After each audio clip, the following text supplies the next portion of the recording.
સદગુરુ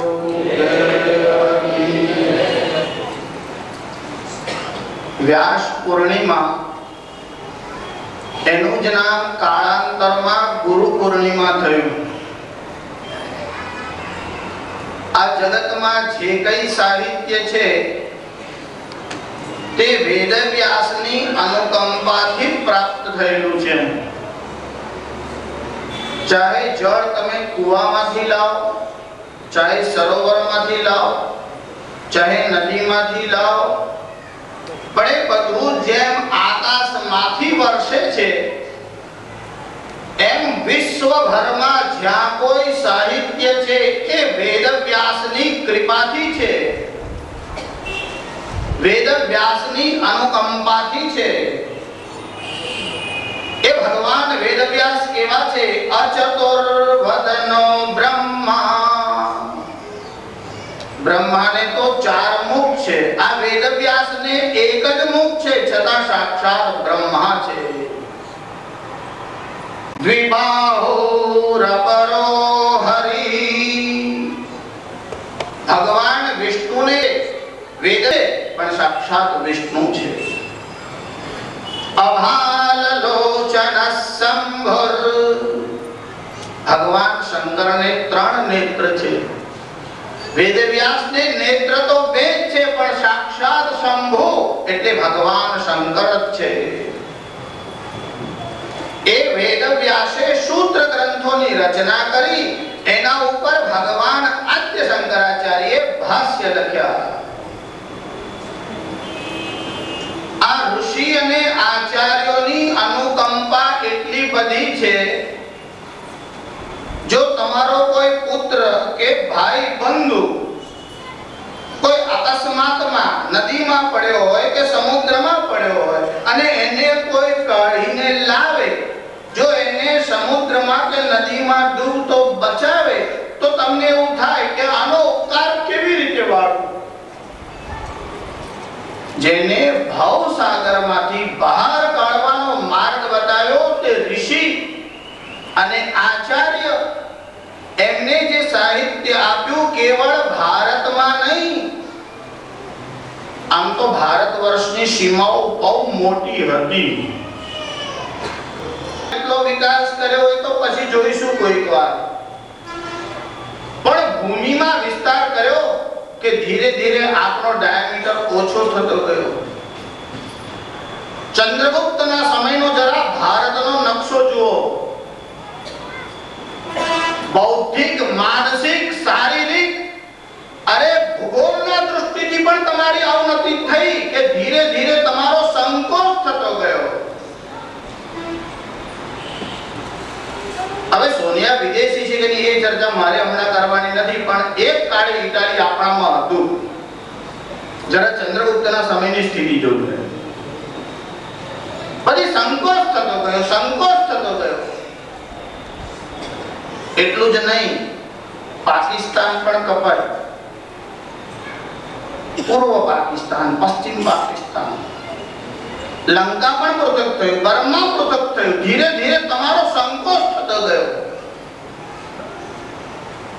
એમાં તમે ક્યારે પરાક્રમથી તમારા પૂર્વજોના માર્ગ ઉપર ચાલશો તે એક ક્ષણ માટે છોડી દઈએ, પણ ઇન્ટેલેક્ચ્યુઅલ બેન્ક્રપ્સી, બૌદ્ધિક દેવાળું, કે તમારે આધ્યાત્મ શીખવું હોય તો પણ વિદેશમાં જવું પડે અને અંગ્રેજી શીખવું પડે. એટલે રામનું રામા, કૃષ્ણનું કૃષ્ણ, ગંગાનું ગેંજીસ. કોઈ વાર અંગ્રેજીની ડિક્શનરી જોજો. હરે રામ, હરે કૃષ્ણ, ભલે બોલો, તમારો ભાવ સારો છે, વાંધો નહીં, પણ અંગ્રેજીની સંસ્કૃત અને અંગ્રેજીની ડિક્શનરીમાં જોજો કે રામા શબ્દનો અર્થ શું થાય છે. એ બ્યુટીફુલ લેડી, સુંદરી સ્ત્રી માટે સંસ્કૃતમાં રામા શબ્દ છે.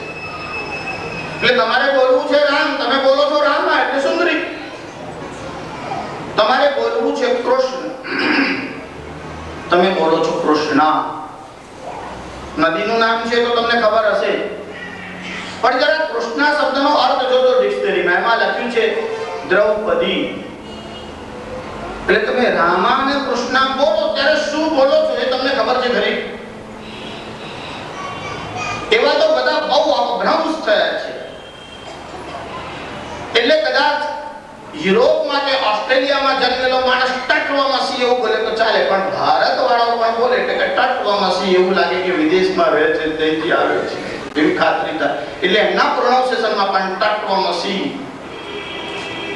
કેમ કે એમની ડિક્શનરીમાં ત પણ નથી એટલે દાદાને બદલે દાડા એવું બોલે છે, પણ તમને તો બોલતા આવડે છે. મારે એવું કહેવાનું છે કે ઋષિઓએ તમને જે વૈભવ આપ્યો એ દરેક પ્રકારના વૈભવમાં તમે દરિદ્ર થયા અને બૌદ્ધિક દેવાળ ભોગવા લાગ્યા. એટલે યોગનું યોગા થયું. એમાં યોગ તો દૂર રહ્યો, હાથ પગ લાંબા ટૂંકા કરે એને લોકો યોગ સમજે છે. આજકાલ એ યોગનું અંગ છે, એ આસન છે. આ તમને એટલા માટે કહું છું કે જેમ તમારા કોઈ છોકરો ડૂબતો હોય અને કોઈ કાઢીને બહાર લાવે તો તમને એવું થાય કે એના બદલામાં હું આને શું આપું. આચાર્યનો ઉપકાર આપણે કયા જન્મમાં ચૂકવીશું.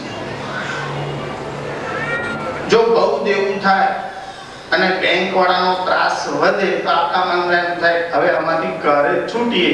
પણ દરેક જીવ જન્મે ત્યારે એના ઉપર 3 ઋણ હોય છે. એ 3 ઋણ એટલે ઋષિ ઋણ, પિતૃ ઋણ અને દેવ ઋણ. એમાં તમે સ્વાધ્યાય કરો, વેદોનો ઉપનિષદોનો અભ્યાસ અધ્યયન કરો એટલે ઋષિ ઋણમાંથી મુક્તિ થાય. તમે યજ્ઞ યાગાદિ કરો એટલે દેવ ઋણમાંથી મુક્તિ થાય અને તમે શ્રાદ્ધાદિ ક્રિયાઓ કરો એટલે પિતૃ ઋણમાંથી મુક્તિ થાય. આ 3 પ્રકારના ઋણ છે. ગુરુ પૂર્ણિમાનો ઉત્સવ શાના માટે છે? ગુરુ શબ્દનો અર્થ જ એવો છે જેમ એક સેતુ હોય છે, બ્રિજ, જે તમને આ પારથી પેલે પાર લઈ જાય એનું નામ શું છે? એમ તમને ભવસાગર પાર કરાવી જાય એવો જે સેતુ છે એનું નામ ગુરુ છે. જે તમને ઈશ્વર સુધી લઈ જાય તેનું નામ ગુરુ. હવે તો જે ઈશ્વરને નથી માનતા તે ગુરુ થઈ બેઠા છે. કે તમને ગુરુ પાસે કેવી રીતે લઈ જશે? તમે ગુરુમાં માનો તો વાંધો નહીં, પણ એમનું કહેવું છે ઈશ્વરની જરૂર નથી, ગુરુનું જ ધ્યાન કરો અને ગુરુનો જપ કરો. તમે ગુરુનું ધ્યાન કરો, જપ કરો એમાં આપત્તિ નહીં, પણ તમને ઈશ્વરની કલ્પના નહીં હોય તો વ્યર્થ છે. કેટલાકને ઈશ્વરની સમજણ નથી અને કેટલાકને ઈશ્વરની જરૂર લાગતી નથી. એટલે એમને શિવોહમ તો કદાચ ખબર પડે છે. હવે ખબર પડતી છે કે નહીં ભગવાન જાણે, ખાલી બૌદ્ધિક સ્વીકૃતિ આપે છે માટે કહું છું. પણ જે મહાવાક્ય છે તેની સમજણ નથી. હવે હું જ્યારે તમને વેદાંતના વિષયમાં લઈ જાઉં ત્યારે જરા ડાયલ્યુટ કરીને થોડો મસાલો આપતો રહું છું એમ. કારણ 8 ફેટનું દૂધ હોય તો કોઈ વાર જળ થઈ જાય એટલે થોડું પાણી નાખીને આપીએ તો પચે. એટલે સાધકો માટે આચાર્ય શ્રી એટલે ભાષ્યકાર ભગવાન આદ્ય શંકરાચાર્ય બહુ સરળ ઉપાય બતાવ્યા છે. જેટલો માણસ વિદ્વાન એટલો સિદ્ધાંત સ્પષ્ટ અને સરળ. બાકી 2 પ્રકારના લોકો તમે ટીવી પર ઘણીવાર જોતા હશો. બહુ વિદ્વાન છે શાસ્ત્રી, શું બોલ્યા કે ખબર ના પડી. તો વિદ્વાન છે કે ખબર ના પડી એટલે તો કહું છું વિદ્વાન છે, બાકી સમજણ ન પડે આપણને. આપણે કે આટલા ભાગા થોડા છે. એક બોલે તે બીજો ના સમજે. એક તો એના કરતા ચતુર છે, પોતે બોલે પોતે જ ના સમજે. બીજાઓ સમજવાની વાત તો દૂર છે. 2 સહેલીઓ આપસમાં ભેગી થઈ, બેનપણીઓ. એટલે પોતપોતાના પતિના ગુણ ગાવા લાગી, અમારા પતિ કેવા છે. એટલે કીધું શ્રુણુ સખી, એ સખી સાંભળ, ચતુરો મેં ભરતા, મારો પતિ કેવો બુદ્ધિમાન છે. સ્વયં લિખિતમ સ્વયં પઠિતમ, પોતે લખે છે પોતે જ વાંચે.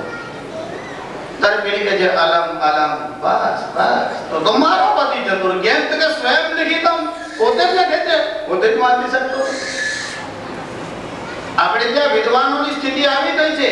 ભગવાન ભાષ્યકાર શંકરાચાર્ય જેમ તમારે ઉપરના કોઈ ફર્સ્ટ ફ્લોર ઉપર કે આગળ જવું હોય તો તમે જેમ સીડીનો ઉપયોગ કરો અને પછી તમે બીજા કે ત્રીજા કે અંતિમ મજલા ઉપર તમે પહોંચી જાઓ, એમ જે સાધકોએ સાધના કરવાની એ પરમ તત્વ સુધી કેવી રીતે પહોંચે, એટલે ભગવાન શંકરાચાર્ય વિચાર્યું કે બહુ સરળ ઉપાય બતાવો, એટલે એમને 40 પગથિયા વાળી એક સીડી બતાવી. એનું નામ છે સોપાન પંચકમ. સોપાન એટલે સીડી અને પંચકમ એટલે 5. એટલે એમાં 5 શ્લોકોમાં એક શ્લોકમાં 8 સ્ટેપ બતાવ્યા અને 5 શ્લોકમાં 40 સ્ટેપ બતાવ્યા. એમાં 8 સ્ટેપ શંકરાચાર્ય જયંતીમાં જે લોકો આવ્યા તેમને સાંભળ્યા હશે. એક સાધન પંચકમ, એમાં શંકરાચાર્ય આગળની સીડી બતાવે છે. એકદમ સરળ ભાષામાં જેમ તમે બાળકને આંગળી પકડીને ઉપર લઈ જાઓ છો, એમ સાધકને ધીરે ધીરે ઉપર લઈ જાઓ. બાપ ફાસ્ટ ચાલે અને છોકરું નાનું હોય તો શું થાય? એટલે મમ્મી કુશળ હોય. જો કે કલયુગમાં પિતા કુશળ હોય છે. છોકરાઓની કાળજી બહેનોને આટલી નથી આવડતી જેટલી ભાઈઓને આવડે છે. એ યુગ ધર્મનો પ્રભાવ છે. પણ આચાર્ય શંકરાચાર્ય એ 5 સાધન પંચકમના 5 શ્લોકમાં બહુ સરળ સોપાન બતાવ્યા અને બીજા શ્લોકમાં આરંભ કર્યો. સંગઃ સત્સુ વિધીયતામ ભગવતો ભક્તિર દૃઢાધીયતામ શાંત્યાતિ પરિચીયતામ દૃઢતરમ કર્માસુ સંત્યજ્યતામ સદ્વિદ્વાનુપસૃપ્યતામ પ્રતિદિનમ તત્પાદુકા સેવ્યતામ બ્રહ્મૈકાક્ષરમર્થ્યતામ શ્રુતિશિરો વાક્યમ સમાકર્ણ્યતામ. શ્લોકના દરેક ચરણમાં 2 સ્ટેપ છે. પહેલો આદેશ આપ્યો સંગઃ સત્સુ વિધીયતામ, સત્પુરુષોનો સંગ કરો. જો સત્પુરુષ અને સદાચારી પુરુષ એમાં ભેદ છે. કોઈ પ્રામાણિક હોય, ચોરી ન કરતો હોય, જૂઠ ન બોલતો હોય, એનો આચાર તો સારો, એ સદાચારી તો ખરો, પણ સત્પુરુષ નહીં. માર્ક્સ અને ઘણા બધા લોકો હતા કે જેને ગરીબ લોકોને જોઈને દયા આવી. એમના મનમાં પણ એવો ભાવ આવ્યો કે આ બધા લોકો અર્થને કારણે દુઃખ ભોગવે છે અને 5-50 લોકોના હાથમાં સંપત્તિ રહે એ વાત બરાબર નહીં. એટલે ગરીબોના માટે માર્ક્સ હોય કે સમાજ સેવકો હોય કે ગમે તે સંપ્રદાયને માનતા હોય, ઇવન નાસ્તિક ઈશ્વરને ન માનવા વાળા લોકો, તમે એવું ન સમજો કે જે મંદિરમાં જતો નથી, યજ્ઞ કરતો નથી તે નાસ્તિક છે. જે સત્સંગ ચલાવે છે એ પણ નાસ્તિક છે. જેના સત્સંગમાં હજારો લોકો બેસે છે એ નાસ્તિક છે. કેમ? નાસ્તિકો વેદ નિંદક. નાસ્તિક કોણ? જે વેદને અને ઈશ્વરને માનતો નથી, તે નાસ્તિક છે. એમની એવી સમજણ છે કે આ સૃષ્ટિ તો પરમાણુઓના સમન્વયથી આપોઆપ બની છે, એમાં કોઈ કર્તાની જરૂર જ નથી, આવું સત્સંગમાં સમજાવે. એટલે ઈશ્વર છે જ નહીં, જગતને બનાવનારો કોઈ છે જ નહીં, એને સત્સંગ કહે છે. સત્યાનાશ કરવા વાળા લોકો પણ સત્સંગી જ કહેવાય. જેને બુદ્ધિ ગીરવે મૂકી દીધી છે આવા લોકો પણ સત્સંગી પોતાને સમજે છે. સંગ એટલે અંગની સાથે. જેમ કોઈ બે મિત્ર હોય અને એકબીજાને આમ આલિંગન આપે કે એકબીજાના ખભા પર આમ હાથ રાખે તો સઅંગ, અંગ સાથે છે. એવું સત એટલે જે પરમ તત્વ છે એની સાથે જે જોડાઈ ગયો છે. આ તો ખાલી કહું છું આરંભમાં, એનું કારણ જુદો જ નથી, જોડાય કેવી રીતે, પણ એ પછીની વાત છે. શરૂઆતમાં તો સત્સંગની આવશ્યકતા છે જ. ભાવાદ્વૈતમ સદા કુર્યાત. વસ્તુતઃ જીવ અને ઈશ્વર, શિષ્ય અને ગુરુ એક જ છે, પણ ભાવાદ્વૈત, ભાવનામાં દ્વૈત રાખવું, ક્રિયામાં તો તમારે દ્વૈત રાખવું. ભાવાદ્વૈત એટલે ભાવનામાં અદ્વૈતતા રખાય. હવે આમ તો આ ઉપનિષદોના એક સૂત્ર એક સબ્જેક્ટ હોય છે, એટલે કોઈક વાર તો કોઈ સૂત્રનો ઉલ્લેખ જ કરીશ, પણ મૂળ વિષય સૂત્ર શંકરાચાર્ય કે છે કે સંગઃ સત્સુ વિધીયતામ, જે ઈશ્વરનો સંગ કરે છે એટલે જેને ધ્યાનમાં કે ભક્તિમાં ઈશ્વરની અનુભૂતિ થાય છે એવા માણસનો સંગ કરો. બુદ્ધિમાન માણસનો સંગ કરો એવું કીધું નથી, ધનવાન માણસનો સંગ કરો એવું કીધું નથી. તો શાસ્ત્રીજી જોડે બેઠા હોય તેમને રાખવા ઉઠાડી મૂકો ના, એમને ઉઠાડી મૂકવા એવું પણ નથી કીધું.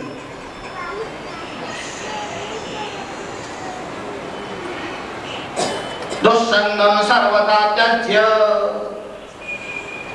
સંગ કોનો કરશો? જે તમને ઈશ્વર સત તત્વ સુધી લઈ જાય એનો જે સંગ છે એનું નામ સત્સંગ છે. એટલે તુલસીદાસજી એવું લખ્યું કે સાધુઓનું હૃદય કેટલું કોમળ છે. હવે આજકાલ તો બધા કવિઓ પણ બહુ, લેખક પણ બહુ, સિદ્ધ બહુ, ભગવાનના પણ રાફડા ફાટ્યા અને યોગીઓ પણ બહુ. એટલે બધા કવિઓએ લખ્યું આ સંતનું હૃદય કેવું છે કે સંત હૃદય નવનીત સમાના, સંતનું હૃદય તો નવનીત જેવું કોમળ છે. તુલસીદાસજી કે કવિ તો થઈ ગયો પણ ઉપમા આપતા નથી આવડતું. તુલસીદાસજી કહે છે જો તમે આવી ઉપમા આપતા હશો તો તમને ઉપમે અને ઉપમા અને ઉપમાન કશાની સમજણ નથી. તુલસીદાસજી એક જ ચોપાઈમાં બેનો ભેદ કહે છે કે નવનીતમાં એટલે માખણમાં અને સંતમાં કેવો ભેદ છે. નિજ પરિતાપ દ્રવહી નવનીતા, પર દુઃખ દ્રવે સુસંત પુનીતા. માખણને તો પોતાને તાપ લાગે ત્યારે ઓગળે છે, પણ સંતનો બીજાનું દુઃખ જોઈ અને એનું હૃદય ઓગળી જાય છે. નિજ પરિતાપ, પોતાને દુઃખ થાય ત્યારે તો બધાનું હૃદય પીગળે છે, પણ બીજાનું દુઃખ જોઈને જો પીગળે એ સંત છે. નવનીત અને સંતમાં તો આસમાન જમીન નો ફરક છે. બધા કવિ થાય, બધા લેખક થાય, બધા યોગી થઈ જાય, જરાક પણ અક્કલ હોય ને તો કલમ ચલાવવામાં ઉતાવળ કરાય નહીં. બુદ્ધિમાન માણસનું પહેલું લક્ષણ કલમ ચલાવવા અને બોલવામાં ઉતાવળો થાય એટલે સમજી લેવું કે ગડબડ છે. કોઈ સારા ડોક્ટરની સલાહ લેવી જોઈએ. આજે સત્સંગ કરાવવા માટે જાય છે લોકોને, જેને પોતાને ઈશ્વરના વિશેની સમજણ નથી એ લોકોને સમજણ આપે છે. કોઈને ભૂત વળી ગયું હોય અને તમને મંત્ર આવડતો હોય અને તમે રહી હાથમાં લો, પછી એને મંત્રથી આમ મંત્રીને નાખો, પણ રહીમાં જ ભૂત ભરેલું હોય તો માટલામાં ભાંગ પડે તો એકનું બગડે. એ તો કુએમાં ભાંગ ગીર ગઈ, આખું ગામ જે ગયા બધાને લઈને આમને નહીં ડૂબીએ, તમને બધાને લઈને સત્સંગીઓને લઈને જ જઈશું. તો ભગવાને એમને મોકલ્યા કેમ? સ્વર્ગમાં ભીડ ન થાય, ત્યાં શાંતિથી લોકો બેસે ને બધા હરામીઓ ત્યાં પહોંચે તો સ્વર્ગમાં રહેવા વાળું શું થાય? એટલે ગ્રહ બગડે કે શું થાય? બુદ્ધિ બગડે. એટલે એને સુધાર્યું હોય તો શું કરવાનું? સંગઃ સત્સુ વિધીયતામ, સત્પુરુષોનો સંગ કરો. શું થશે? સત્પુરુષોનો સંગ કરશો તો ભર્તૃહરિએ લખ્યું કે 6 લાભ થશે. મને ઘણા લોકો કે શાસ્ત્રીજી તમે કોઈ પણ પ્રવચન કરો પણ આ પેલા તાંત્રિકો જેવું બોલ્યો ઘણાથી આ લાભ થાય, એનાથી પેલો લાભ થાય, તો લોકોને આનંદ આવે. જ્યોતિષીઓ જેવું આપે છે જાહેરાતમાં, આ ધારણ કરો આ લાભ થશે, આનાથી આ લાભ થશે, એવું તમારે લાભ બતાવતા રહેવા તો લોકો જલ્દી પ્રયોગ કરશે, નહીં તો નહીં કરે. તો મને કહેવાની જરૂર નહીં, ભર્તૃહરિએ બહુ વર્ષો પહેલા લખી રાખે છે કે શું લાભ થશે. પણ પહેલા તમને લૌકિક અને સરળ દ્રષ્ટાંત દો. અસજ્જન સજ્જન સંગી સંગાત કરોતિ દુસ્સાધ્યમપી ચ સાધ્યમ. જો અસજ્જન માણસ સજ્જન માણસનો સંગ કરે તો શું થાય? કરોતિ દુસ્સાધ્યમપી ચ સાધ્યમ. જે વસ્તુ તમને બહુ કઠિન લાગતી હોય, દુર્લભ લાગતી હોય કે આ સ્થિતિમાં આપણે પહોંચી શકીએ, આ આપણને પ્રાપ્ત થઈ શકે, કે જે હા સજ્જનનો સંગ કરો ચોક્કસ થશે. બહુ સરળ દ્રષ્ટાંતમાં કીધું કે પુષ્પાશ્રયા છંભ શિરોધિરૂઢા પીપીલિકા ચુંબતિ ચંદ્રબિંબમ એકવાર એક કીડીને ચંદ્ર ઉપર પહોંચેલી જોઈ અનેક જિજ્ઞાસુએ ગુરુને પૂછ્યું કે આ કેવી રીતે પહોંચી. એપોલો સુધાર પહેલાની વાત કરું છું, નહીં તો કોઈ ખૂણામાં ભરાઈ ગઈ હોય તો ખરી પડે એવું બને. હવે જીવે કે નહીં એ પછી પૂછજો. પીપીલિકા ચુંબતી ચંદ્રબિંબમ, કે આ કીડી ચંદ્ર ઉપર કેવી રીતે પહોંચી? ત્યારે મહાત્માએ કીધું, જોયું આ સત્સંગનું ફળ છે. કે શું સત્સંગ કર્યો? કે એક બેન જ્યારે પૂજા માટે થાળી લઈને નીકળી ત્યારે પૂજાની થાળીમાં ફૂલ અને સાકર હતા. એ સાકરમાં એક કીડી હતી. પછી એ ભગવાન શિવની પૂજા કરવા ગઈ. પછી એને ભગવાનને પુષ્પ ચડાવ્યા, બીલીપત્ર ચડાવ્યા અને નૈવેદ્યમાં સાકર મૂકી. એ સાકરમાંની કીડી બીલીપત્ર ઉપર ગઈ, એનાથી ફૂલ ઉપર ગઈ અને ભગવાન શંકરના માથા ઉપર ચંદ્ર છે એના ઉપર ગઈ કે પુષ્પાશ્રયા છંભુશિરોધિરૂઢા. ફૂલનો આશ્રય કરી અને ભગવાન શંકરના મસ્તક પર ચંદ્ર છે ત્યાં પહોંચી. ત્યારે એ જ કીડી ભગવાન શંકરના માથે પહોંચી. એનું કયું કારણ છે? કે પૂજાની થાળીમાં ગઈ એટલા માટે. બીજી કોઈ થાળીમાં ગઈ હોત તો કોને ખબર, કોઈ ગણિકાના ગળામાં આવ્યો કહેવાય નહીં, કોઈ મહારાજ નહીં ચટકો ભરે ફૂલ ઉપર જાય તો ક્યાં જાય કેમ કહેવાય.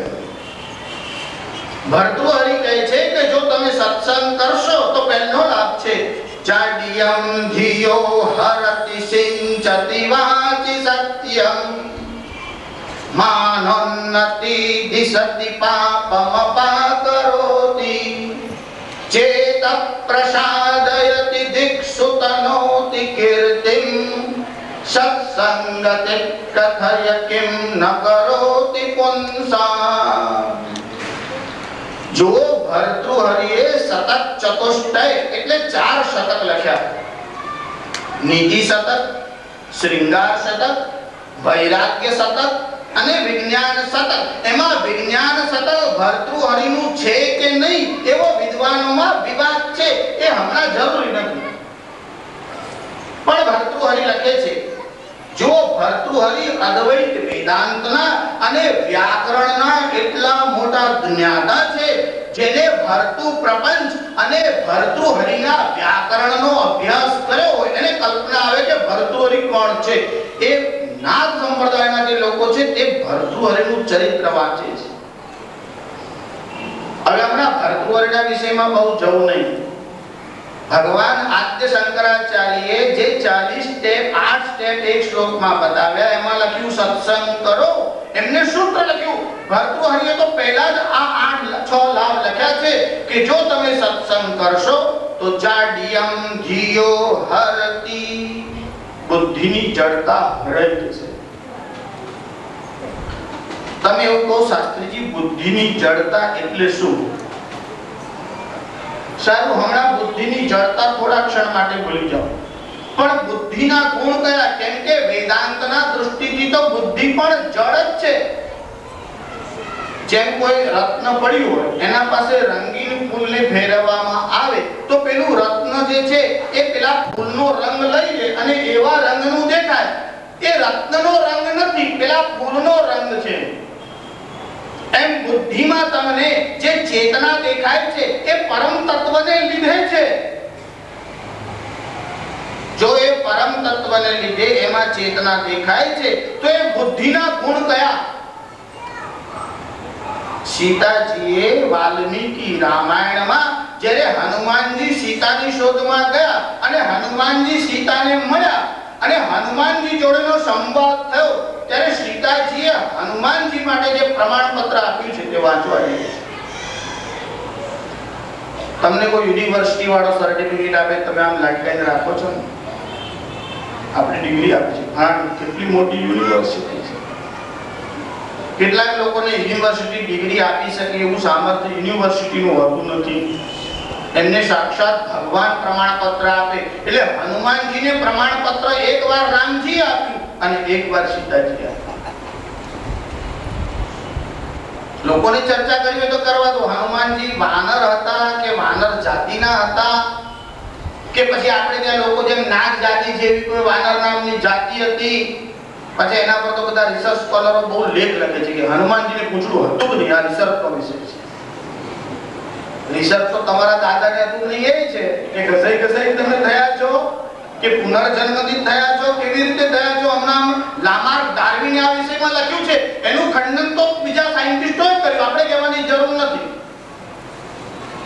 પણ લામાર્ક ડાર્વિન ઇવોલ્યુશન એટલે ઉત્ક્રાંતિવાદની થિયરીને માનતો હોય તે આપણને માન્ય જ છે, પણ આપણને અધૂરી છે એવું દર્શનશાસ્ત્રે કીધું. એટલે દર્શનશાસ્ત્રમાં બે વાત કીધી, કેવલ ઇવોલ્યુશન નહીં, ઇવોલ્યુશન પણ થાય, એટલે ઉત્ક્રાંતિ નહીં, અક્રાંતિ પણ થાય.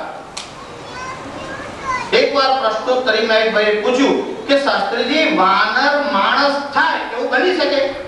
મેં કીધું માણસ વાનર થાય એવું પણ બની શકે.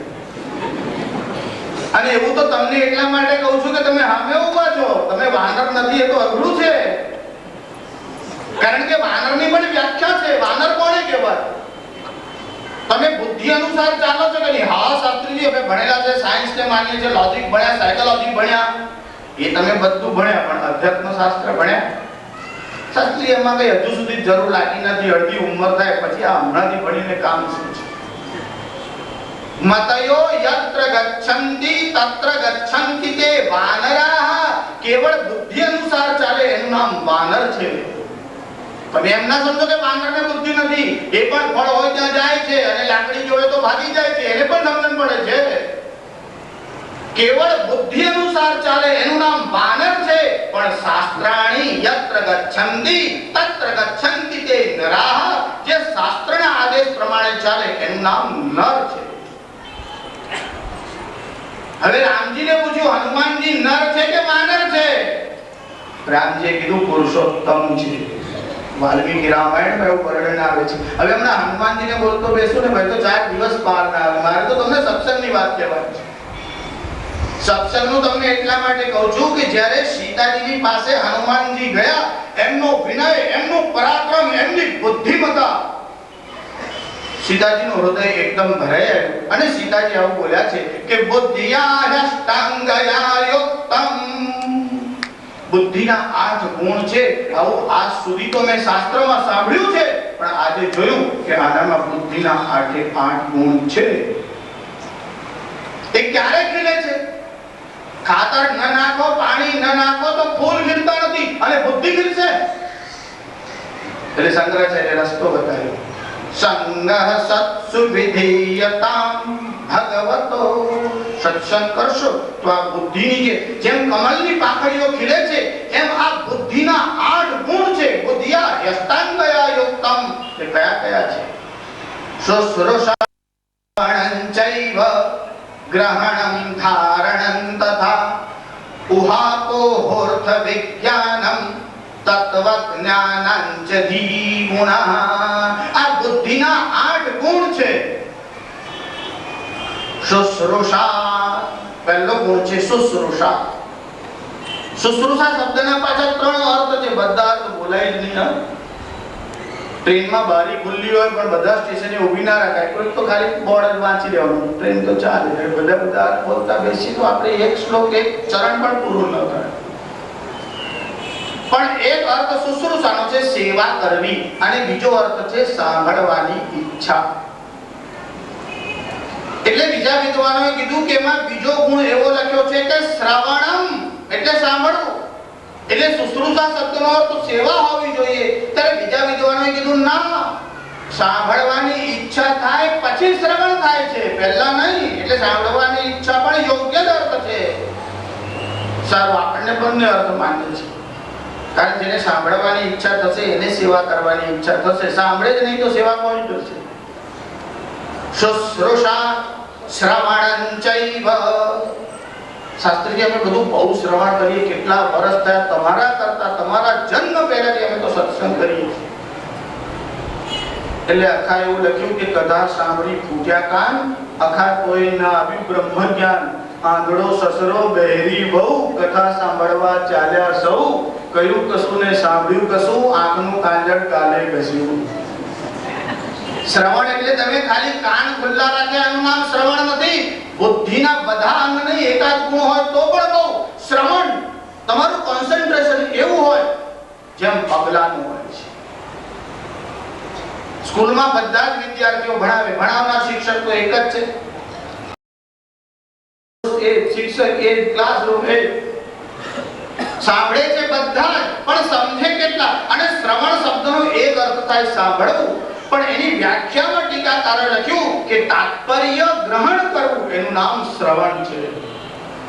કેવળ શબ્દ સાંભળ્યો નહીં, એના પાછળનું તાત્પર્ય ગ્રહણ થાય તો એ શ્રવણ કહેવાય. એટલા માટે લખ્યું શુશ્રુષા શ્રવણં ચૈવ ગ્રહણં ધારણં તથા. સાંભળ્યા પછી એને ગ્રહણ કરો. પછી લખ્યું ધારણમ. હવે તમે વિચાર કરો કે ગ્રહણ કરવું અને ધારણ કરવું બેમાં કઈ ફેર ખરો? ધારણ કરવું એટલે મેમરી અને ગ્રહણ કરવું એટલે આચરણમાં ઉતારવું.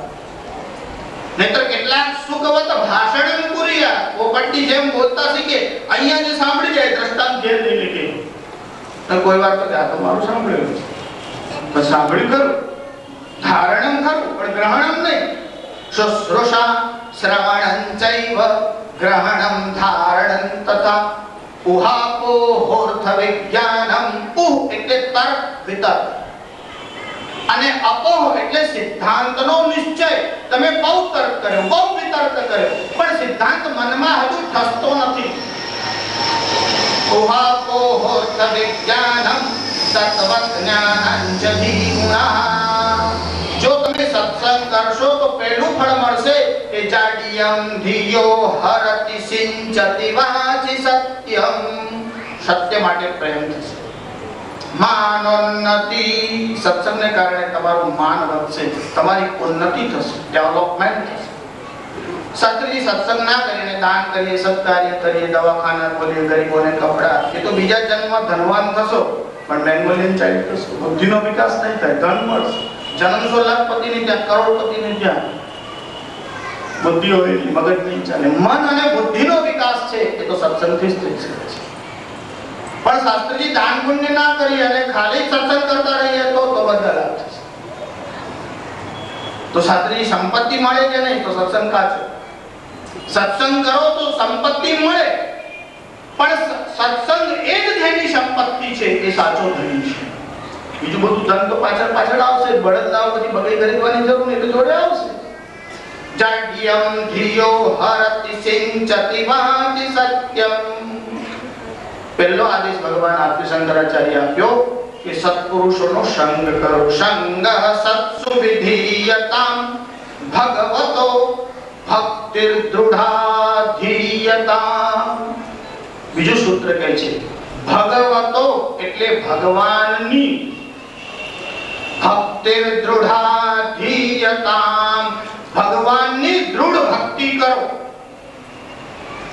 શાસ્ત્રીજી તમે એવું કીધું કે ભગવાનની ભક્તિ કરો તો અમારે પતિની ભક્તિ કરવી કે નહીં? આ તો ભગવાનની કરવી એ ચાલે જ નહીં. પણ એના કરતા પતિને જ ભગવાન માનો તો બંને ભેગું થઈ જાય. ભગવાનની ભક્તિ પણ થઈ જાય અને પતિની ભક્તિ પણ થઈ જાય. તમારી વાત ખરી શાસ્ત્રીજી, પૂજા કરીએ, ભક્તિ કરીએ, પણ હવે રામ જેવો હોય તો કરાય, પણ રાવણ જેવો હોય તો. તમે લોકો સવારમાં પ્રાતઃ સ્મરણ બોલતા હશો ને, એમાં બધી સતીઓના નામ આવે છે. અહલ્યા, દ્રૌપદી, તારા, સીતા, મંદોદરી તથા. એમાં એક નામ મંદોદરીનું છે. ત્યારે રામ જેવા ભક્તિ કરો એમાં તો તમારું પરાક્રમ ક્યાં આવ્યું? પણ મંદોદરીનું નામ આવ્યું કારણ આ 10 માથાવાળો એની જોડે કામ લેવાનું. એક માથાવાળાથી તાકી જાઓ, 10 માથાવાળાથી શું થાય? 10 માથાવાળો એટલે ઘડી ઘડી નિર્ણય બદલે, કલાક કલાકમાં નિર્ણય બદલે. રીંગણાનું શાક બનાવો, જમવા બેસે અક્કલ છે રીંગણાનું શાક બનાવે. પણ તમે તો કીધું તો 9 વાગે કે હમણાં હું 10 વાગે. આ આપણને નહીં ચાલે. એક દાડો આમ બોલે, અરે હમણાં આમ બોલે, એક દિવસની ક્યાં વાત છે? ઘડી ઘડીમાં તોક્કા કરતો રહે. હવે જેનું માથું 10 વાર દિવસમાં બદલાય કરતું હોય, 10 માથાવાળો એટલે ઘણીવાર તમે અખબારોમાં વાંચતા છો 2 માથાનો માન. એને તો 2 હોય કે નહીં, પણ રાવણને તો 10 હતા, એમાં કઈ શંકા નહીં. પણ શાસ્ત્રીજી 10 માથા હોય તો આમ પલંગ પર આમ કરવટ બદલે એટલે આમ 9 માથા, 5 આમ વંચારા મોટા ઊંચો થાય કે ના થાય? કાં તો આમ પલંગ કટિંગ કરીને રાખ્યો હોય કે આમ માથું નીચે જાય, નડે નહીં, 2 બાજુ આમ કટ કરીને રાખ્યો હોય, એવું બને ને. હવે હમણાં જો પુરાણોના રૂપક કહેતો બેસો ને તો વાતનો પાર ના આવે. ઇતિહાસ પુરાણમાં તાત્પર્ય ગ્રહણ કરો એનું નામ શ્રવણ છે. એટલે જેમ સત્સંગ કરો પછી એવું લખ્યું ભક્તિર દૃઢાધીયતા, પણ શંકરાચાર્ય આગળ એક શબ્દ લખ્યો ભગવતો, ભગવાનની ભક્તિ. કંસે ભક્તિ કરી કે નહીં, હિરણ્યકશ્યપુએ કરી કે નહીં, રાવણે કરી કે નહીં, આ બધા જ ભક્ત હતા. ભક્તિ તો બધા જ કરી, પણ ભક્તિ કર્યા પછી રાવણે શું કર્યું? પરસ્ત્રીનું અપહરણ કરીને લાવ્યું. હવે હમણાં રાવણના પૂર્વજન્મમાં ન જશો.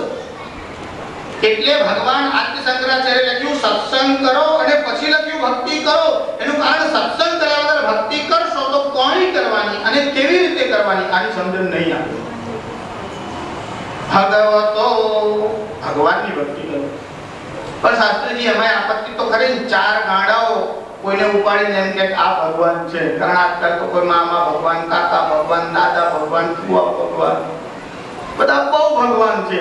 એટલે ચાર ગાડાઓ ભેગા થઈને નક્કી કરે આને આપણે ભગવાન કેવો છે, તો એની ભક્તિ કરે કે નહીં કરે.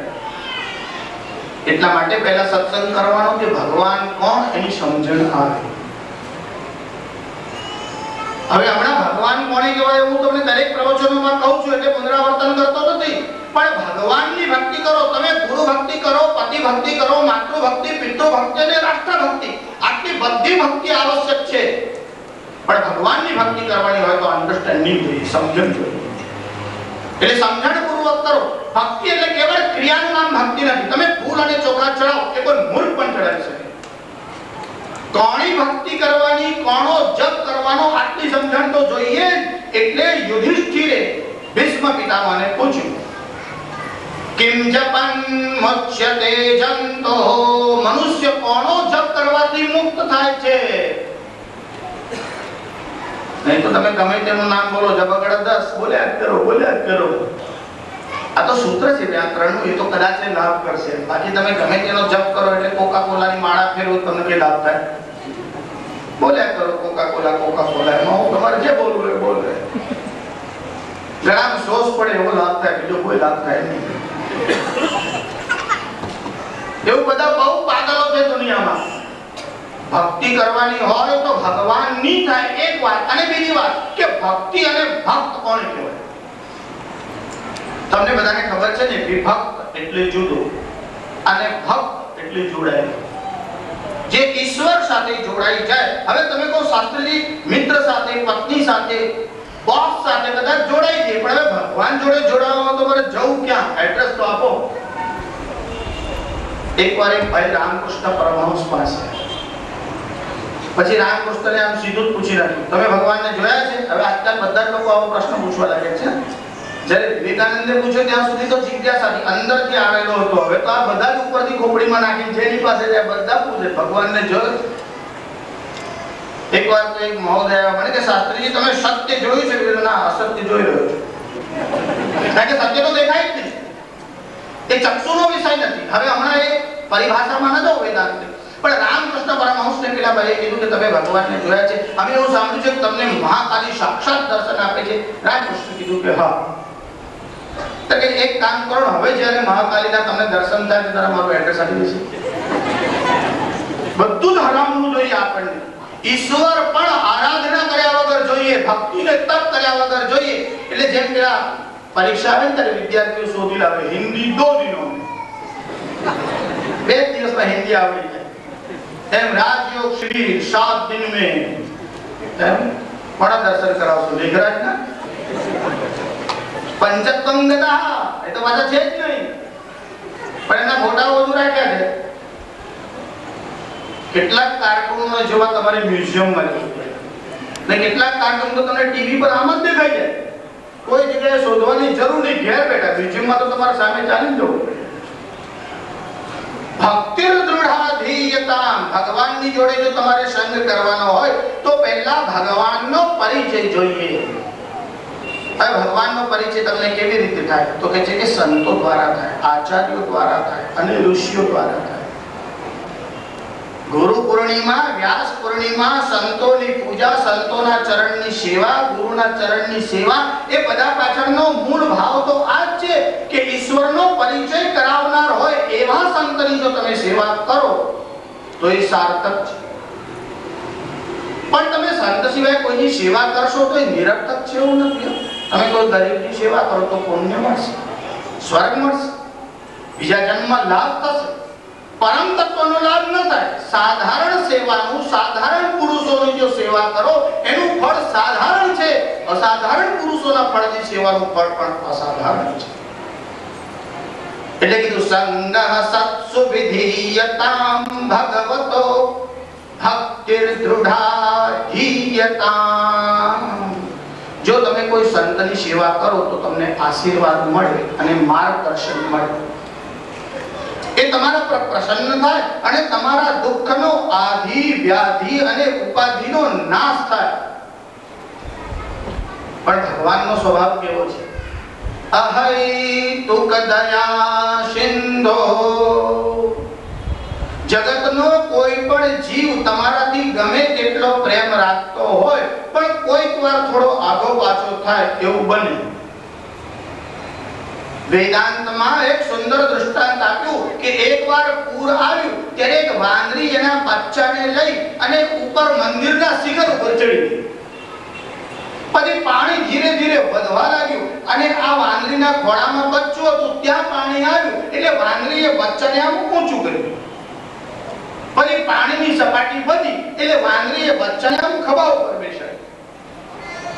પછી પાણીની સપાટી વધી એટલે વાંદરી આમ ઊંચી થઈ અને એકદમ શિખરની ટોચ ઉપર બેસી. ફરી પાણીની સપાટી વધી અને વાંદરીના નાકમાં પાણી ગયું એટલે બચ્ચાને નીચે નાખી પોતે ઉપર બેસી.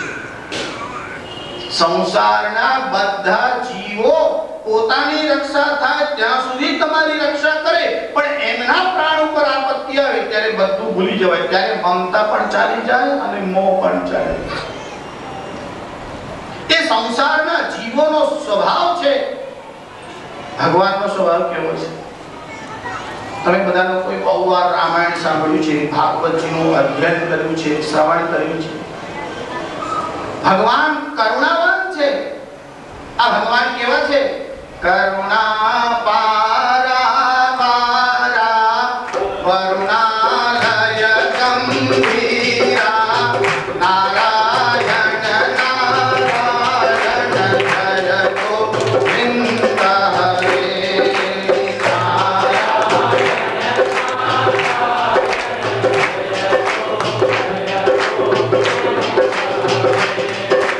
દશરથ રાજકુમારા દાનવ મદ સંહારા નારાયણ નારાયણ જય ગોપાલ હરે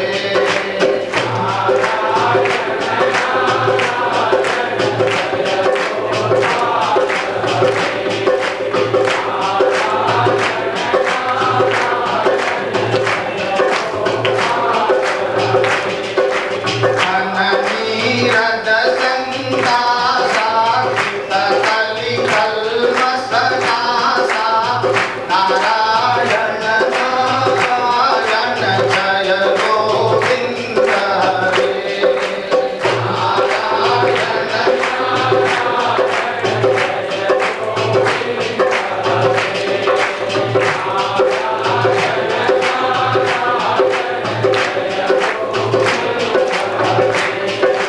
યમુના તીર વિહારા ધૃત કૌસ્તુભ મણિહારા નારાયણ નારાયણ જય ગોપાલ હરે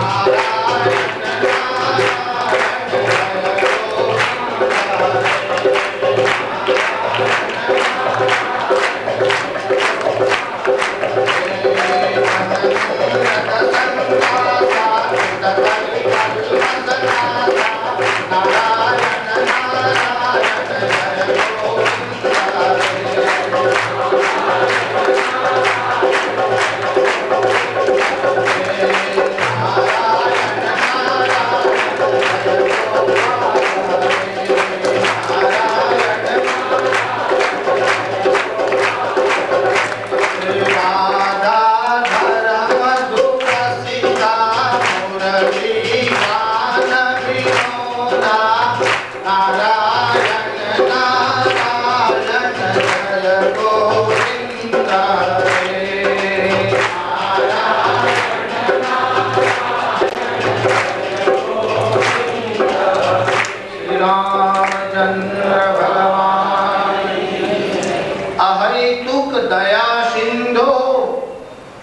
ભક્તિ ભગવાનની કરો, સર્વ જીવ હેતુ વશ કૃપા કરે અથવા મદદ કરે, ભગવાન જ કેવળ અકારણ કરુણા વરુણાલય છે. ભગવાન જ્યારે કરુણા કરે, કૃપા કરે, ત્યારે જીવની યોગ્યતાનો વિચાર કરતા નથી. આ શરણાગત થઈને આવ્યો છે, બસ એટલો જ વિચાર. રામજીનો સ્વભાવ જો વાલ્મીકીએ લખ્યું છે. વનવાસથી રામજી પાછા આવ્યા પછી બધા માતાઓ એટલે કૌશલ્યા, સુમિત્રા અને કઈ કૈત્યા ઉભા. ભાઈઓ પણ હતા. ભરતજી છે, લક્ષ્મણ છે, શત્રુઘ્ન છે. થોડાક સમય માટે કૈકેયીના મનમાં એક ભાવ આવ્યો અને રામજી વનમાં જવાનું કહ્યું અને નવ પંચત વર્ષાણી રામો રાજીવ લોચન. 14 વર્ષ રામ વનમાં જાય એવું આ કૈકેયી બોલ્યા. પછી 14 વર્ષ પૂરા થયા અને રામજી પાછા આવ્યા અને રામજીની જટાઓને જોઈ, રામજીના વલ્કલ વસ્ત્ર જોયા અને કૈકેયીનું અંતઃકરણ હાલ્યું. કૈકેયીના મનમાં થયું મારે લીધે ભગવાનને આટલું કષ્ટ ભોગવવું પડે. એટલે બીજી માતાઓ કૌશલ્યા અને સુમિત્રા ઉભા છે ત્યારે કૈકેયી જરામ સંકોચથી આમ બાજુમાં ઉભા છે. રામજી તો અંતર્યામી છે. સીધા જ કૈકેયીના પાસે સૌથી પહેલા રામજી ગયા અને કૈકેયીના ચરણોમાં પોતાનું આમ માથું મૂકી દીધું છે. અને રામજી જે બોલ્યા છે તે વચન સાંભળવા છે. રામજીએ કીધું, માં તમે મને વનમાં મોકલ્યો એનો કેટલો મોટો લાભ થયો. તાત સ્નેહો ભરત મહિમા પૌરુષં વાયુષૂનો સીતા સત્યમ મમ ભુજબલમ વૈરિણામ વૈરભાવ શક્યં ચાપી પ્લવગ નૃપતે વૈરિણામ ક્વાપી સૌમિત્ર ભક્તિ. હે માં, પહેલી ખબર તો મને આમ પડી કે સમાજ માટે, સંસારમાં પુત્ર માટે પિતાને પ્રેમ હોય જ છે, પણ આટલો બધો પ્રેમ કે મારા વિયોગમાં પ્રાણ નીકળી જશે, પિતાજીને મારા માટે આટલો બધો પ્રેમ છે, વનમાં ગયો ત્યારે ખબર પડી. તાત સ્નેહ કે પિતાજીનો મારા ઉપર આટલો બધો પ્રેમ છે. ભરત મહિમા, માં તારી કૃપાથી તો મને ભરતનો મહિમા ખબર પડ્યો. 14 વર્ષ સુધી રામજીની પાદુકાને રાજ્યાભિષેક પર રાખી પણ પોતે સત્તાના સૂત્ર હાથમાં ન લીધા. કેન કત્તેન ભુંજીના, આખી જિંદગી પાઠ કર્યા કરો પણ જરાક પદનો ત્યાગ તો કરી જો. ટિકિટ લેવા માટે કેમ ના દોડે ખબર છે? અમુક લોકોનું સ્મરણ ન કરાય હા સત્સંગમાં, એટલે નામ નથી લેતું. પણ ભરતનો મહિમા કેવો છે? સખ્યમ ચાપી પ્લવગ નૃપતે. મારા માટે આટલો બધો પ્રેમ છે, વનમાં ગયો અને મને ભરતનું બહુ સ્મરણ થયું. જ્યારે ઋષિઓએ રામનું દર્શન કર્યું અને ઋષિઓને બહુ પ્રસન્નતા થઈ. એમાં ભરદ્વાજ નામના એક મુનિ છે. કથા તો રામાયણની બહુ લાંબી છે, હું તો તમને ખાલી સૂત્ર કહું છું. અને પછી ભરતજી રામને મળવા શું રામને પાછા લેવા આવે છે અને એવું કહે છે કે હું તમારે બદલે 14 વર્ષ વનમાં રહ્યો. બીજી શરત મૂકે છે, જો તમે અયોધ્યામાં પાછા આવતા હો તો 14 વર્ષ નહીં, આ જીવન ભરત વનમાં રહેશે. ત્યારે ભરદ્વાજ મુનિએ આવું કહ્યું કે મેં બહુ તપ કર્યું એટલે રામજીનું દર્શન થયું. પણ રામજીના દર્શનનું કોઈ ફળ હોય તો ભરતનું દર્શન છે. એવા એક ભરતજી છે. ભરતજીનું ચરિત્ર તો એક સ્વતંત્ર વિષય છે. હું તો સંગનો કેવો પ્રભાવ હોય છે અને ભગવાનનો સ્વભાવ કેવો છે એના અનુસંધાનમાં તમને કહું છું કે કોની ભક્તિ કરાય. જો આ રામજીનો સ્વભાવ કેવો છે. કૈકેયીને કહે છે તાત સ્નેહો ભરત મહિમા પૌરુષં વાયુષૂનો. માં શું કહું, તારી કૃપાને લીધે યુદ્ધ ભૂમિમાં ગયો અને હનુમાનજીનું મેં પરાક્રમ જોયું. કોઈ પિક્ચર જોઈ આવે ને કોઈ ટિકિટ લાવવા વાળા કે આપે મજા આવી હા તમારે લીધે તમે ટિકિટ લઈ જાય, બહુ સારું થયું. આ તો ઐતિહાસિક ઘટના છે. માં તારી કૃપાને કારણે મને હનુમાનજીનું પરાક્રમ જોવા મળ્યું. સખ્યમ ચાપી પ્લવગ નૃપતે.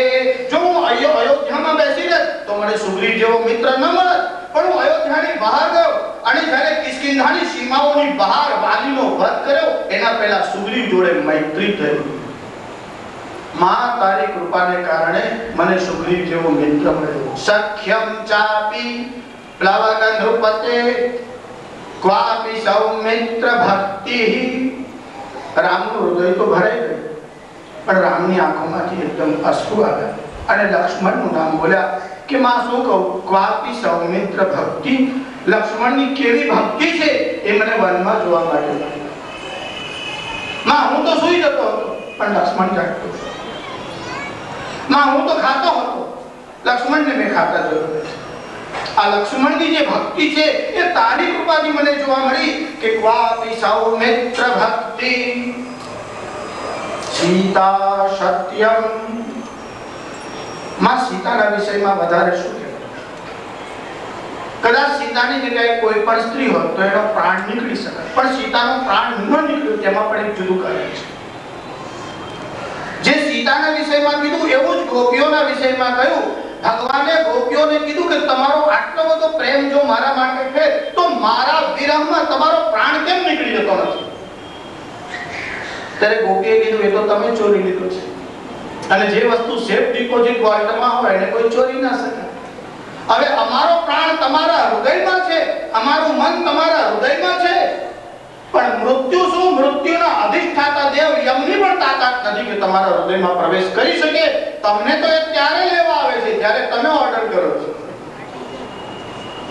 સાધારણ માણસને શ્રી કૃષ્ણના વિષયમાં સમજણ ન હોય એ સ્વાભાવિક છે. નાહમ પ્રકાશ. ભગવાન એવું કહે છે કે હું બધાને સમજાઈ શકતો નથી.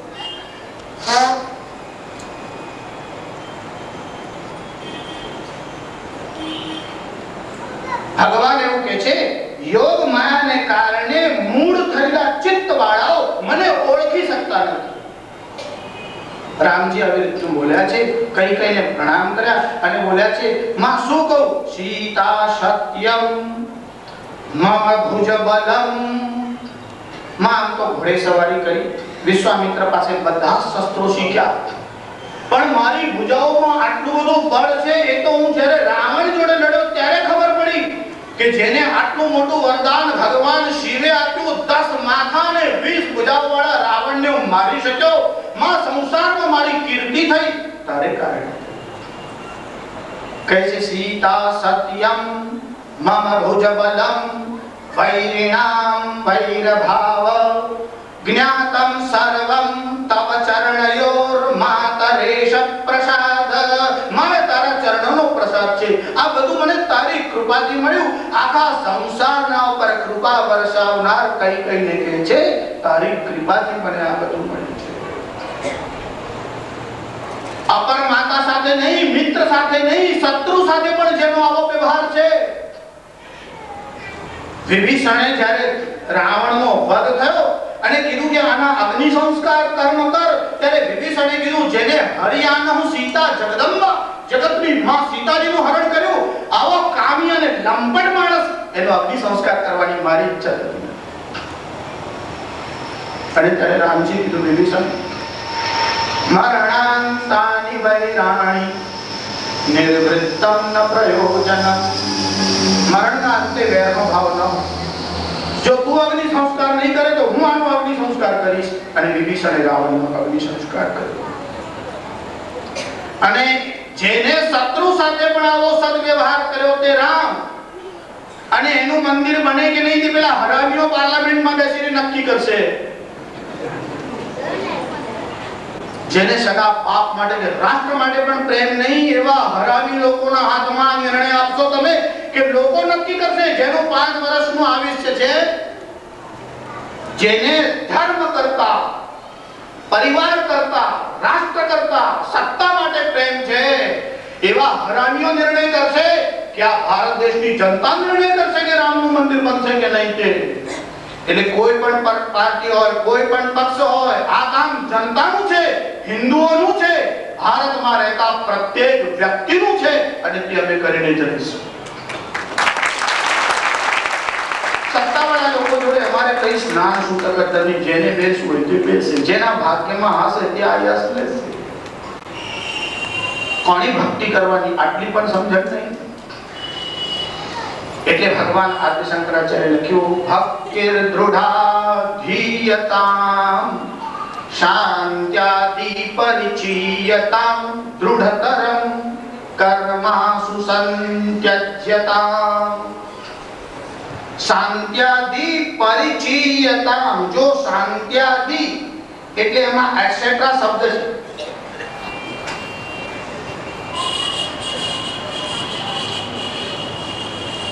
એમાં એટસેટ્રા શબ્દથી સમ આદિ ષટ સંપત્તિ એટલે સમ દમ ઉપરતિ તિતિક્ષા શ્રદ્ધા અને સમાધાન, આ છ જેના પાસે હોય તેને કહેવાય ષટ સંપત્તિ. એ સાધકોની સંપત્તિ છે. એ શંકરાચાર્યએ સાધન ચતુષ્ટયમાં લખ્યું છે.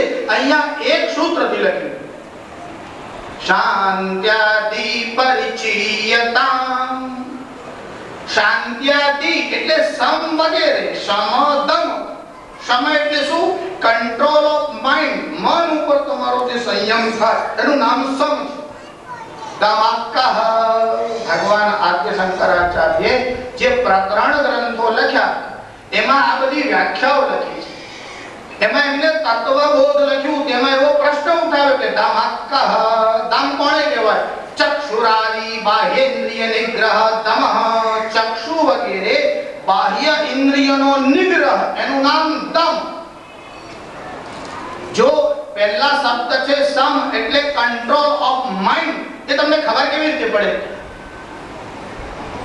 શાસ્ત્રીજીને ગુસ્સો આવતો જ નથી. શું કામ આવે? સત્સંગમાં બેસો, ભજનમાં તમે જરા આડા ચાલો. પણ શાસ્ત્રીજી સંતોને ગુસ્સો આવવો જોઈએ કે નહીં? ઘણીવાર તો બધા ગામોમાં જઈએ ને કાર્યક્રમોમાં, સૌથી બુદ્ધિમાન તો પત્રકાર છે. એટલા બધા પ્રશ્ન. અને તમે બધી બહુ તલવારો ઘસીને જાઓ તો એ નવું જ કરે, વિદમ તૃત્યમ. પણ એ જરૂરી હોય છે. કોઈ જિજ્ઞાસા કરનાર ન હોય, કોઈ પ્રશ્ન જ કરનાર ન હોય તો લોકોને સમાધાન કેવી રીતે થશે? એટલે કોઈ તો પ્રશ્ન કરનાર હોવો જોઈએ, તો તમને એનો ઉત્તર પણ મળે અને સમાધાન પણ. એ સંતોએ ગાડીમાં બેસવું જોઈએ કે નહીં? અમે એક ગામમાં ગયા, તમે લોકો ગાડીમાં આવે એટલે નીચે ઉતર્યા. પછી એને જોયું શાસ્ત્રીજી ચાંદીની પાદુકા લગાડી છે, ગાડી પણ આટલી સરસ છે. ધીમે ધીમે પૂછ્યું, શાસ્ત્રીજી એક પ્રશ્ન પૂછું તો આપને માઠું નહીં લાગે? મેં કીધું એક પૂછશો તો લાગશે, બે ચાર પૂછજો. કારણ કે પૂછવાના તો જો મને ખબર છે, શરૂઆત એટલી તો બે ચાર પૂછી નાખું તો બધાનું સમાધાન. સંતો અને મહાત્માઓ એમને ગાડીમાં ફરવું જોઈએ કે ન ફરવું જોઈએ? તો ના, ગાડી તો તેને મંગલમ કરીને ભાગવું હોય, ચોરી કરી હોય, લૂંટ કરી હોય, ગોળીઓ મારી નાસી જો એમને માટે સંતો શું કરવું? ચોરો ગાડીઓમાં ભરે તો ચાલે, લૂંટનારાઓ ચાલે, આતંકવાદીઓ ભાગ દોડ કરે તો ચાલે, એ મશીન ગન રાખે તો ચાલે, નેતાઓ રાખે તો ચાલે. ખાલી સંતો જ પગ બેસવાનો. કેમ? તમારા ઘરમાં આગ લાગી હોય તો બંબાવાળાએ ધીરે ધીરે ચલાવવાનું કે જલ્દી જલ્દી પહોંચવાનું? જો બંબાવાળા માટે ટ્રાફિકના નિયમ નહીં, એનું કારણ આગ હોલવવા નીકળે છે. એમ સંસારમાં જે આગ લાગી છે તે હોલવવા સંતો દોડે છે. એક નહીં, ચાર આપો તો પણ ઓછી છે અને એરોપ્લેન આપો તો પણ એ શાના માટે જાય છે એટલી અક્કલ રાખો. ખાલી ધર્મનું નામ લે છે અને દુરુપયોગ કરે છે કે ધર્મના માટે જાય છે, એટલી સમજણ તો જરૂર જ છે. પણ એ સમજણ છે ને બધો ઘોટાળો પૂરો થઈ જાય પછી બધા પેદા સંગહ સત્સુ વિધીયતામ ભગવતો ભક્તિર દૃઢાધીયતામ શાંત્યાદિ પરિચીયતામ. તમે મનના ઉપર વિજય મેળવો. તમારે ત્યાં કોઈ દાસી હોય જે ઘરનું કામ કરતી હોય, રસોઈ માટે રાખી હોય, કપડા ધોવા રાખી હોય, તમે એના ઉપર હુકમ ચલાવો કે તમારા ઉપર હુકમ ચલાવે?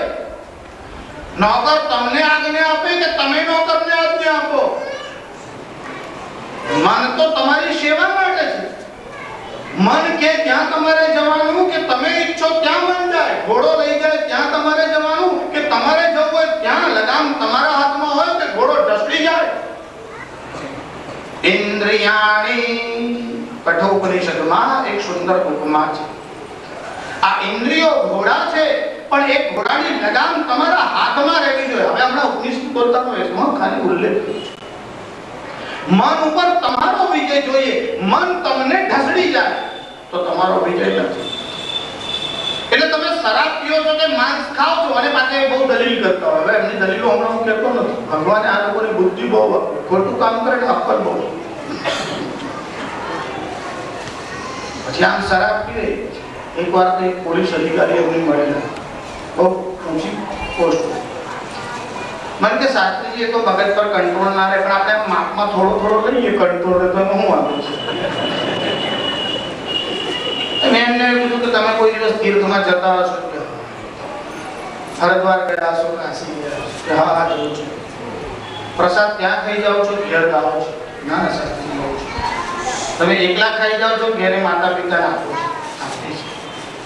પ્રસાદ તમારા મમ્મીને આપો છો, પપ્પાને આપો છો? તમે આ ટીચો બેસો ત્યારે મમ્મીને આપો છો? ના. કેમ? જો સારી વાત હોય તો એકલા શું કામ માતા પિતાને આપો? તમારું અંતઃકરણ જેવું કે છે કે આ કરવા જેવું નથી, આપવા જેવું નથી. તો કલયુગમાં લોકો એક સ્ટેપ આગળ ગયા છે. હવે તો કેટલીક માતાઓ છે પોતે ફ્રીજમાં રાખે છે, પછી એક એક ચમચી આપે. કેમ? શાસ્ત્રીજી શરદી થઈ છે ને એટલે આ સાર. તારે સારી વખત તો તારી માને અક્કલ નથી, તને ના આપે. પણ હમણાં ડેવલપ થાય ને ઇવોલ્યુશનની થિયરી પ્રમાણે બાપ કરતા દીકરો વધારે બુદ્ધિમાન હોય. કેમ કે એ આગળ આગળ ઉત્ક્રાંત થતો જાય છે. એટલે ઇવોલ્યુશનની થિયરી પ્રમાણે દીકરાએ બાપને પગે નહીં લાગવાનો, બાપે દીકરાને પગે લાગવાનો. કે શાસ્ત્રી આજકાલ ટીવીમાં એવું જ થાય છે. બહુ છે એમને સાસુ પગે લાગે છે, દાદા છે તે દીકરાને લાગે છે, આવું બતાવે છે. તમારી બુદ્ધિ તો ગીરવે મૂકી છે, સમાજને ખાડામાં ન લઈ જાઓ. પ્રાયશ્ચિતના હજારો ઢંગ શાસ્ત્રકારે આપ્યા છે, તમને ખબર નથી. શરદીની હજારો દવા છે, તમને ખબર નથી. વિટામિન ઈંડા સિવાય બીજામાં મળે છે એની તમને અક્કલ નથી. એટલે સમાજમાં ઉપાય નથી. આવું ન સમજો. તમે બૌદ્ધિક દેવાળું કાઢીને બેઠેલા છો. એ છોકરાને શરદી થઈ ગઈ છે માટે પ્રાણડી આપો. આ લોકોના બુદ્ધિની તો બલિહારી છે. પહેલા મા બાપ દીકરાની કાળજી કરતા હતા, હવે દીકરાઓ મા બાપની કાળજી કરે છે. હમણાં અમેરિકામાં એક લેટેસ્ટ કિસ્સો બન્યો છે, સાંભળવા જેવો છે. મેં પણ હમણાં સાંભળ્યો. હવે એક છોકરી ત્યાં સર્વિસ કરતી, કોઈ સારી મોટી કંપની હતી.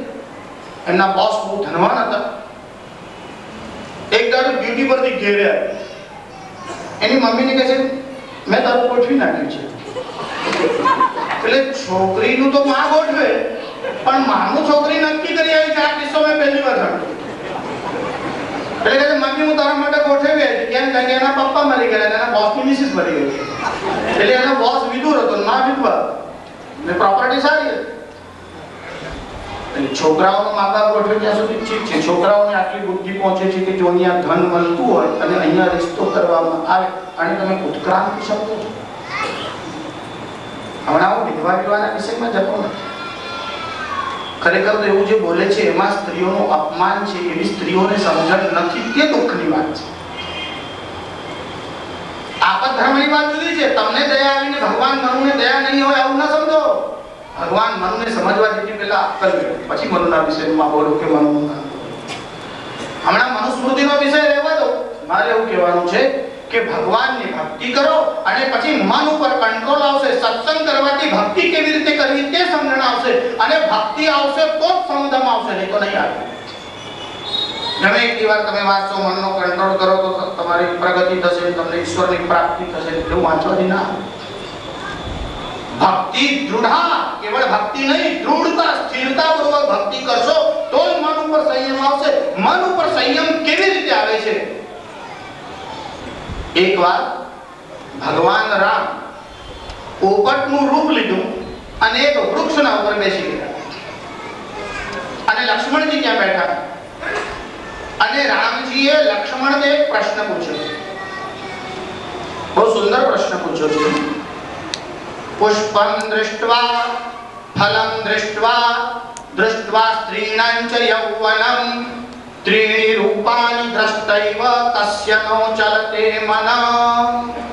હે લક્ષ્મણ પુષ્પમ દૃષ્ટવા તાજા ફૂલને જોઈને, ફલમ દૃષ્ટવા રસવાળા સુંદર ફળને જોઈને, અને દ્રષ્ટવા સ્ત્રીણાંચ યૌવનમ યુવતી સ્ત્રીને જોયા પછી કસ્યનો ચલતે મન કોનું મન ચલાયમાન થતું નથી.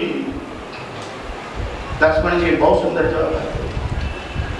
લક્ષ્મણજી આવી રીતે બોલ્યા છે કે પિતા યસ્ય સુચિર ભૂતો માતા યસ્ય પતિવ્રતા, જેનો બાપ પવિત્ર છે અને જેની માએ પાતિવ્રત ધર્મનું પાલન કર્યું છે, ઉભાભ્યામેવ સંભૂતા, એવા બંને પવિત્ર મા બાપથી જેનો જન્મ છે, તસ્યનો ચલતે મન, એનું મન કોઈ દિવસ ચલાયમાન થતું નથી. આ તો લગ્ન કરી આવ્યો પછી કે ગોત્ર તો કે ગોત્ર પૂછે પણ મેં ટ્રેનમાં પરિચય થઈ ગયો એટલે શાસ્ત્રીજી વધારે મોકો ના મળે. ટ્રેનમાં પરિચય થઈ ગયો તમારો, લગ્ન ક્યાં કર્યું? તઈ તારા બાપાને પૂછવું તો શાસ્ત્રી એમાં શું પૂછવાનું? પપ્પા કેમ એમને કર્યું મને પૂછ્યું? ખરેખર લોકોની અક્કલની તો જેટલી દાદ આપો ઓછી જ છે. એમની પાસે જવાબ તો હાજર જ હોય છે. શાસ્ત્રીજીને તો વિચાર કરવો પડે, એમની પાસે તો રેડી જ હોય છે. ને એક તો કલકત્તાની ઠગ અને એક દિલ્હીનો ચોર, બંને જણા ટ્રેનમાં ગયા અને જેવા આમ છરક્યા, ખાલી આમ સ્પર્શ જ થયો અને આનું બાજુ લઈ કાપી દીધું. હાલે પેલા એક સેકન્ડમાં તો એટલો જબરદસ્ત ખેલ ભારે થઈ ગયો. એટલે ટ્રેનમાં બંને તરફ પેલી લેટ્રિનની વ્યવસ્થા છે, એટલે એક આ બાજુ ગયો અને પેલી બીજી તરફ. તો ચેક કરી કેટલો માર્ક છે. તો એક પર્સમાં તો બધા લવ લેટર, બીજું કઈ નહીં, ₹1 નહીં. અને બીજામાં બધા બિલ, લાઈટ નું બિલ, બધા જેટલા બિલ બાકી બધા બિલ જ. આ ચોર પેલી ચોર. પહેલા તો સ્ત્રીઓ અમુક કામમાં હરીફાઈ કરવા રાજી નથી. પુરુષો કેમ કરે, કેમ અમારથી ના કરે, એમને જ ગજવા કરતા આવડે, અમને નથી આવડતું, હવે આને પ્રગતિ થશે.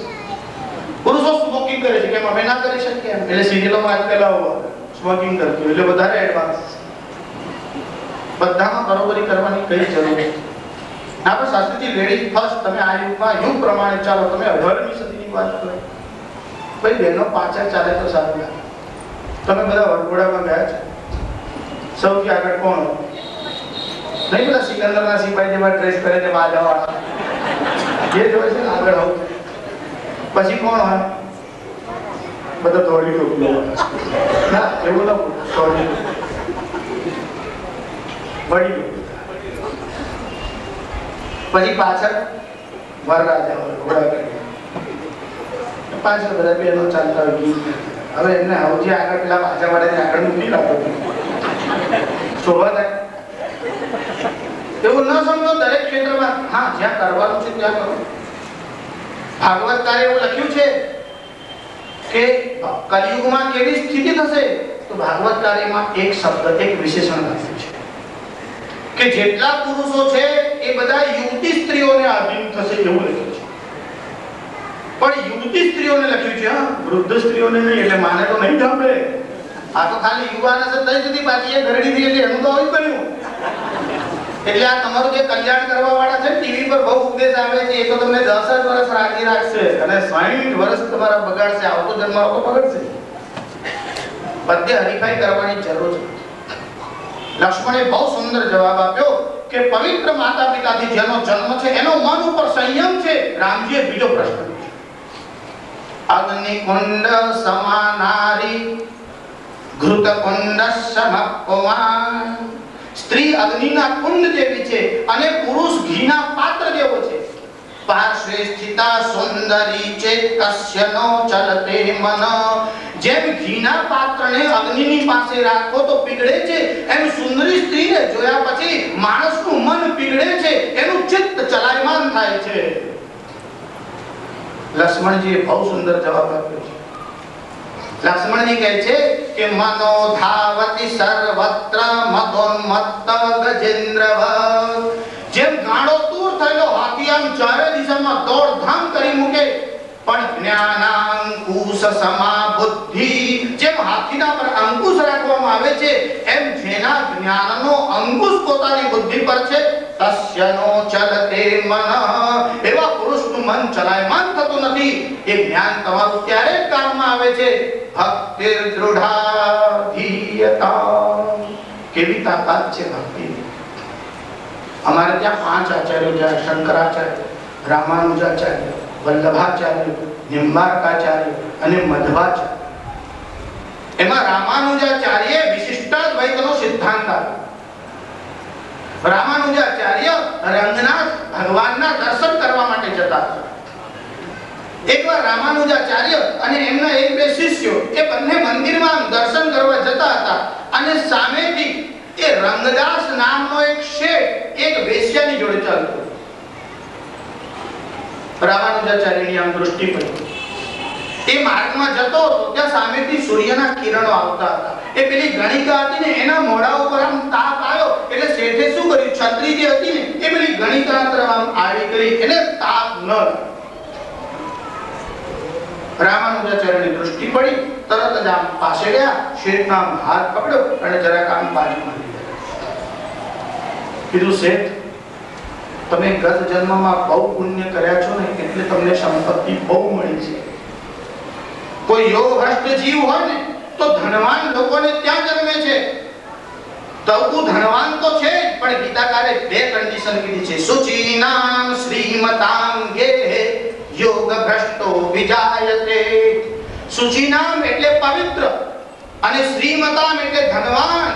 જે પૂર્વ જન્મનો યોગી છે કે સિદ્ધ માણસ છે કે જ્ઞાનમાં કોઈ સ્ટેપે કે ભક્તિ યોગમાં અટકી ગયો હોય અને મરણ થાય તો પવિત્ર અને ધનવાન કુટુંબમાં જન્મે છે. ખાલી ધનવાન નહીં કીધું, પહેલા કીધું પવિત્ર પણ તું કર્મી છે અને એને એક થપ્પડ માર્યો.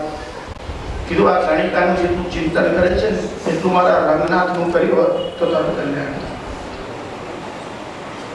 જો લોખંડ હોય ને એને પારસમણીનો સ્પર્શ થાય તો સોનું થાય, પણ એ લોખંડના પર કાટ આવ્યો કે કપડું ચડ્યું હોય તો એ ન થાય. રામાનુજનો સ્પર્શ થયો અને રંગનાથને પોતાની ભૂલ સમજાય. રંગનાથના દર્શન કરવા માટે ગયા અને આમ તો રોજ દર્શન કરવા જતા હતા. આજે દર્શન કરવા ગયા, હાથ જોડી અને અંતઃકરણથી પ્રાર્થના કરી, પ્રભુ હવે આ મનને તમારા ચરણોમાં રાખીશ. આવો જે ફેર થયો એનું કારણ રામાનુજાચાર્યના સ્પર્શની તાકાત હતી. સંતોના સ્પર્શની તાકાત છે. જો બધા લોકો સંતોના હાથ પગ ન ખેંચતા, દૃષ્ટિમાં પણ તાકાત છે એવું સમજીને ચાલજો. એટલે કોઈ ચરણ સ્પર્શ કરે તો ભલે કરે, પણ રામાનુજાચાર્ય સ્પર્શ કર્યો અને રંગનાથનું જીવન બદલાઈ ગયું. સમગ્ર મનનો કંટ્રોલ ભક્તિથી અને સત્સંગથી આવે છે. એટલે આ બધું સ્ટેપમાં ગોઠવ્યું છે. સંગહ સત્સુ વિધીયતામ ભગવતો ભક્તિર દૃઢાધીયતામ શાંત્યાતિ પરિચીયતામ દૃઢતરમ કર્માસુ સંત્યજ્યતામ. જો આચાર્ય શ્રી કહે છે કર્માસુ સંત્યજ્યતામ એટલે કર્મોનો ત્યાગ કરવો. હવે આમાં હોય તો પહેલા પીચ તૈયાર કરવી પડે, પણ પીચ જ તૈયાર કર્યા કરો ક્રિકેટ રમત નહીં તો યજ્ઞ જ કર્યા કરો, યજ્ઞ જ કર્યા કરો, પછી શું કરો? આગળના પણ સીડી એટલે સ્ટેપ છે એની સમજણ હોવી જોઈએ. શંકરાચાર્યએ કહ્યું કર્માસુ સંત્યજ્યતામ, આ કર્મોનો ત્યાગ કરો એટલે કર્મ પાછળનું જે એટેચમેન્ટ છે, આસક્તિ છે એ છોડવાની છે.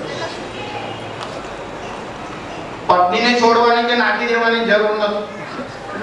ત્યાગનો અર્થ એવો નથી. ત્યાગનો અર્થ તો છે સમ્યક એટલે બુદ્ધિપૂર્વક ત્યાગ કરો. કેવળ વસ્તુનો ત્યાગ એ ત્યાગ નથી, આસક્તિનો ત્યાગ એ ત્યાગ છે. એટલે કર્મ કરો તો કેવી રીતે કરો? જો ભગવાને એટલે ગીતા કરે તો આવું લખ્યું, યોગ કર્મસુ કૌશલમ. યોગ કોને કહેવાય? કર્મમાં કુશળતા, એનું નામ યોગ છે. એટલે કર્મ એવી રીતે કરો. તમારે પેટ્રોલનો ધંધો તો કરવાનો પણ શરીર ખરડાઈ ના જાય, ધ્યાન રાખવાનું, નહીં તો કોઈ બીડી નાખે તો ત્રાસ. પણ શાસ્ત્રીજી જરાક ગંધ તો આવે, બોલે ગંધ આવે ત્યાં સુધી વાંધો નહીં, પણ શરીર પણ ન રેડે એટલું ભાન તો રાખવાનું. કર્મ એવી કુશળતાથી કરવાનું કે એની આસક્તિ ન રહે તો ફળ નહીં ભોગવવું પડે, એવી કુશળતાથી. એટલે કેવી રીતે? જો ગીતામાં ભગવાન બધાના નામ બોલવા નથી બેઠા, નહીં તો કેટલી બધી વસ્તી હતી પણ કોઈ લોકોના નામ તો બહુ પ્રેમથી બોલ્યા છે. મુનિ નામ અપ્યહં વ્યાસ, મુનિઓમાં વ્યાસ હું છું. સ્થાવરાણામ હિમાલય, વળી કોઈ ઠેકાણે લખ્યું સ્થાવરોમાં હિમાલય, પાંડવાનામ ધનંજય, પાંડવોમાં અર્જુન. આ બધાના નામ તો લખ્યા, પણ એમાં જનક રાજાનું નામ લખ્યું. જનક રાજાનું નામ એટલા માટે લઉં છું કે બાઇબલમાં તો આવું લખ્યું છે કે સોયના તાણામાંથી ઊંટ પસાર થઈ શકે પણ પૈસાદારને સ્વર્ગ નહીં મળે. અમારે ત્યાં એવું નથી. જનક તો સમ્રાટ છે, ચક્રવર્તી સમ્રાટ છે. અવધ નરેશ દશરથ ચક્રવર્તી સમ્રાટ છે, શાસન કરે છે પણ આસક્ત નથી. આ મહારાજ જનક એકવાર ધ્યાન કરવા બેઠા અને મહેલના કોઈ ખૂણામાં આગ લાગી.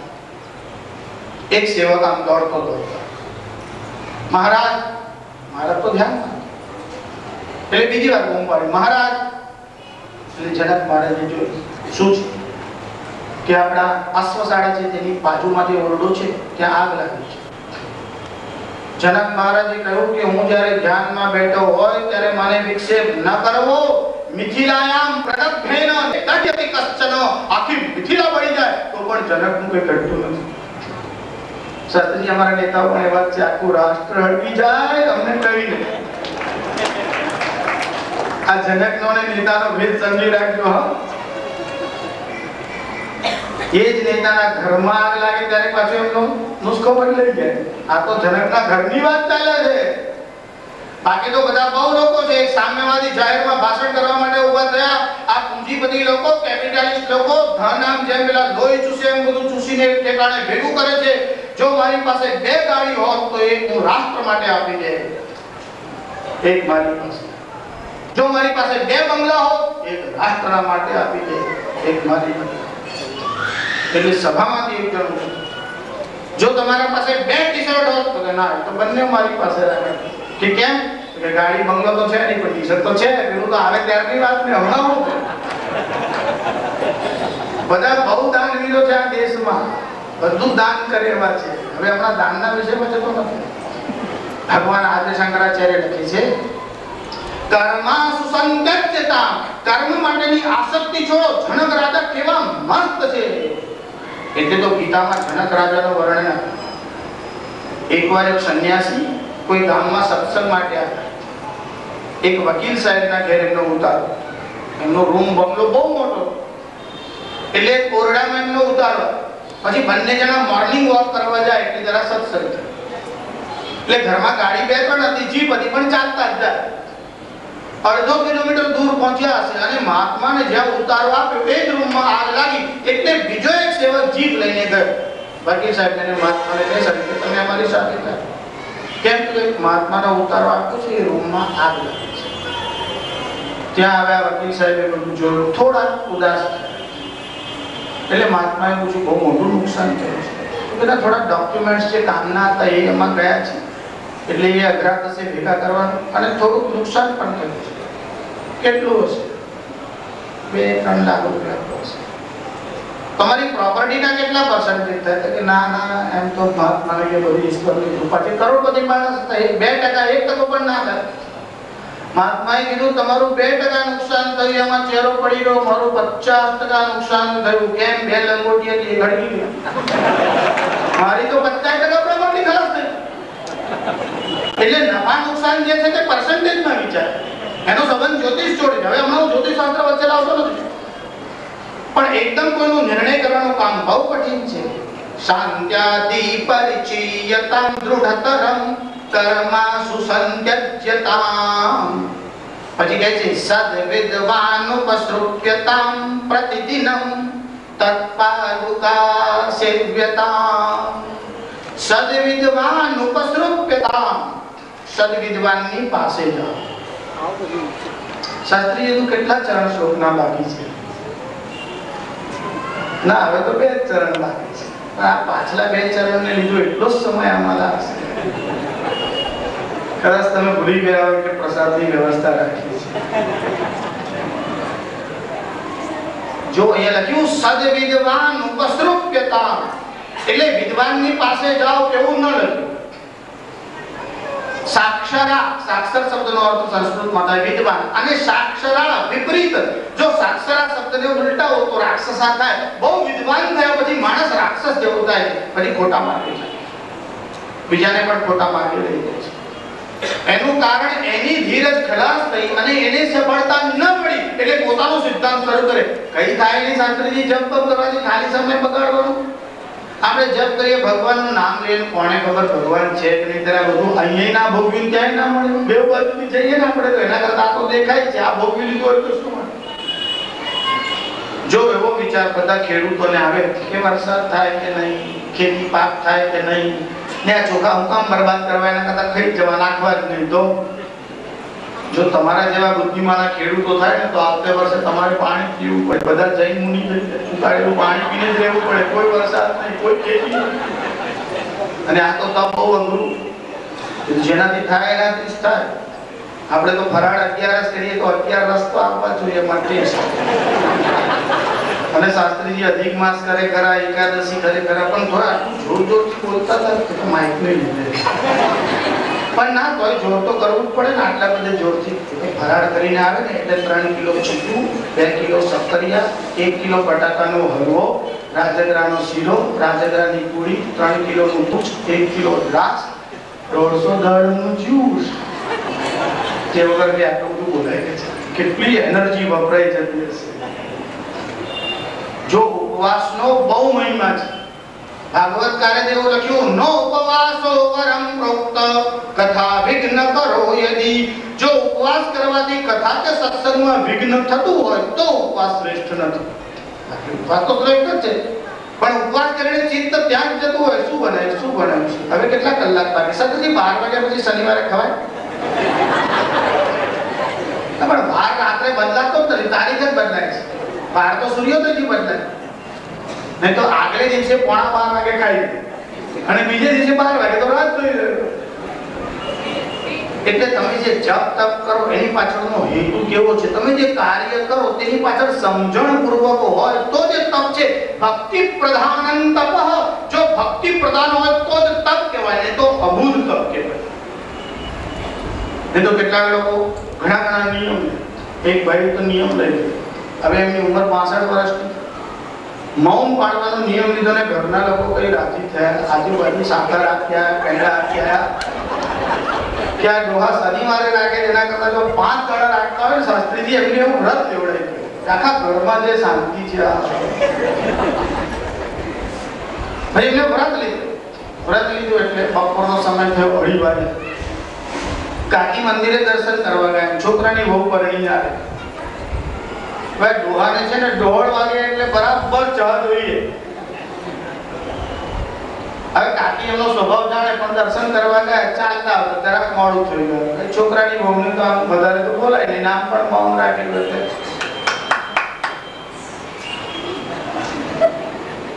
બહુ વિચારી ત્યાં જઈને આમ હાથ જોડીને, બાપુજી બોલો શું કામ છે? બાપુજી હું કામ આપથી પાણી પીવો છો? ગ્લાસ લાવું? હવે આને કીધું ચા નો ટાઈમ થયો છે, ઘડિયાળ બતાવે આમાં. બાપુજી પણ તમારા માટે ચાંદીનો ગ્લાસ કરાયા છે દાદાજીએ. શું કામ આપમાં? મને સંકોચ થાય છે. માથું પછાડવું પડે એવા બધા કામ કરે. એટલે વ્રત તો કરો પણ બુદ્ધિપૂર્વક અને ભક્તિ પ્રધાન તપ. કાતો તો સંયમ રાખો, કે કલાક હમણાં આવશે પછી ચાલશે. સંયમ પણ નહીં અને સમજણ પણ નહીં તો તમે શરીરના ઉપર અત્યાચાર કરો છો. ભક્તિ પ્રધાન તપ અહિત પવનવું. આ સાપ કેવળ વાયુ ભક્ષણ કરીને રહે છે. આ શાસ્ત્રજી ફરાણા એક મહાત્મા છે, 3 વર્ષથી મગ ઉપર જ રહે છે, બીજું કઈ જ નહીં. એમ દર્શન રહ્યા તમે તો કે ના હું તો જવાનો છું, તમે જઈ જાઓ પછી આપણે જઈશું. ફરી મેં કીધું અહીંયા તો અમારી આ બાજુ ભાઈ છે ને, એમના ઘરે ભેંસ છે, 12 વર્ષથી ઘાસ પર જ રહે છે. ઓહો, ફલાહારી પણ નહીં, ખાલી તૃણા તે પાડો પણ ઘાસ પર. શું ખાય છે તેની સમજણ છે કે નહીં? કેવળ આચાર સારો હોય તો તે સ્તુતિજન્ય છે, સારી વાત છે. કેવળ આચારથી નહીં ચાલે, વિચાર પણ જોઈએ. એટલે કેટલાક સંપ્રદાયોમાં આચાર છે, પાણી કેમ પીવાનું, ભોજન કેટલું કરવાનું, અને કેટલીક જગ્યાએ વિચાર બસ વાતો જ ચાલે.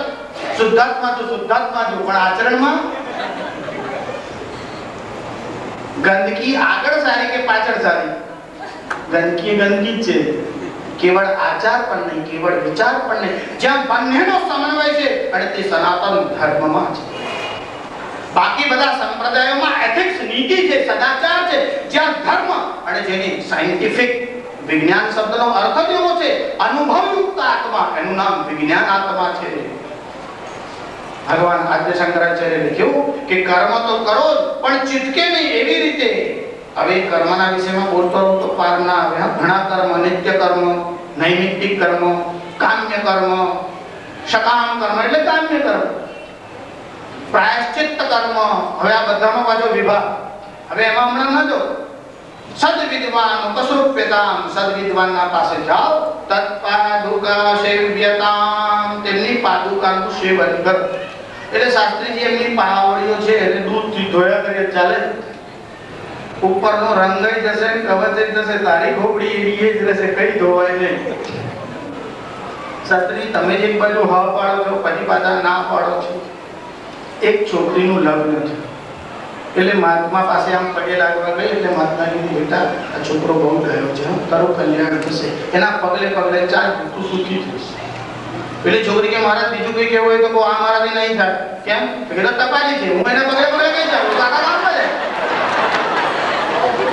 એટલે તમે પગલે પગલે જાય એનો થોડો સમજતા હોય. પગલે પગલેનો મતલબ છે એના આચાર પ્રમાણે, એની આજ્ઞા પ્રમાણે. એમ પાદુકા ધોવાની બધા ભેગા થઈને જો પાદુકાને પગ ખેંચવા લાગે, આજ્ઞા પાલન, જે માર્ગ બતાવ્યો છે તે પ્રમાણે ચાલો. પાદુકાનો પણ મહિમા છે, ચરણ સ્પર્શનો મહિમા છે, તિલકનો મહિમા છે, પણ તિલકમાં જ ભક્તિ પૂરી થઈ જાય, પાદુકા સેવનમાં, ચરણ સેવામાં જ પૂરી થઈ જાય. એ વાત ભારતીય સંસ્કૃતિને માન્ય નથી. આજ્ઞા પાલન એનું નામ ભક્તિ છે. એક છોકરાને બોલે, એના બાપે હે પાણી લાવ. એટલે એને પાછો નાનો ભાઈ દહીં આપે, અમારે પાણી લાવ. નાના ભાઈ શું કર્યું, બેન દહીં પીધી એટલે બેનને કહી, એ બકા પાણી લાવ. અરે બકાને બકાની મારે તો આખી જિંદગી આપી, તું કોઈ દાડો પૂછ ને. એટલે સેવા કરે ત્યારે બીજાને અને લોકો એટલા બધા કુશળ સેવા કરે, ના આપ જરા લાભ લો ને. જો સત્યનારાયણની કથામાં પૂજામાં બેસવાનું હોય તો બાપ દીકરાને કે મેં તો બહુએ કરી, તું બેસ. છોકરો મનમાં વિચારે, તું મારે તો બહુએ મોકા આવશે, તમારું વચ્ચેનું કેસ થઈ જાય. બધા એકબીજાને જ લાભ આપે. ફ્રી રહેવું, પૂજામાં કોઈને બેસવું જ નથી. બધા ગેસ્ટ આવે ને, ગેસ્ટ આવશે તો પૂજા કરશે, પછી તો સત્કાર કરશે. ગેસ્ટ માટે પ્રેમ રાખવો, અતિથિ દેવો ભવ, પણ વિષ્ણુની પૂજામાં બેસવું નથી. કેમ? બીજાને લાભ આપવો નહીં, પૂજામાં બેસવાની નિયતમાં વાતો છે. એટલે ભક્તિ કેમ કરવાની એ પણ જાણવું જરૂરી છે. ભગવાન આદ્ય શંકરાચાર્ય કહ્યું, આ બધું વિદ્વાનની પાસે જાઓ નહીં. સદ્વિદ્વાન ઉપસૃપ્યતામ પ્રતિદિનમ તત્પાદુકા સેવ્યતામ બ્રહ્મૈકાક્ષરમર્થતામ શ્રુતિશિરો વાક્યમ સમાકર્ણ્યતામ. જો આ છેલ્લું ચરણ તો એવું છે કે એના માટે ખાસ પ્રવચન જોઈએ. એનું કારણ એમાં એવું લખ્યું છે, શ્રુતિશિરો એટલે ઉપનિષદ, અને શ્રુતિશિરો વાક્યમ સમાકર્ણ્યતામ.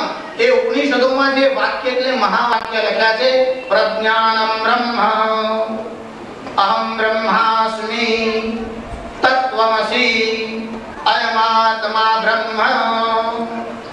જો ભાઈ આ ચાર જ છે, પણ 4 કલાક લાગે. હું તો તમને 4 મિનિટમાં કહેવાનું. આ પ્રજ્ઞાનમ બ્રહ્મ એ ઋગ્વેદનું છે, પછી યજુર્વેદનું છે, અહમ બ્રહ્માસ્મિ. પછી સામવેદનું છે, તત્વમસી. તત્ એટલે તે, ત્વમ એટલે તું, અને અસી એટલે છો. જે ગુરુ શિષ્યને ઉપદેશ આપે છે તેવું કહે છે કે તત્વમસી, તે તું છો. અર્થાત તે એટલે પરબ્રહ્મ પરમાત્મા એ તું છે.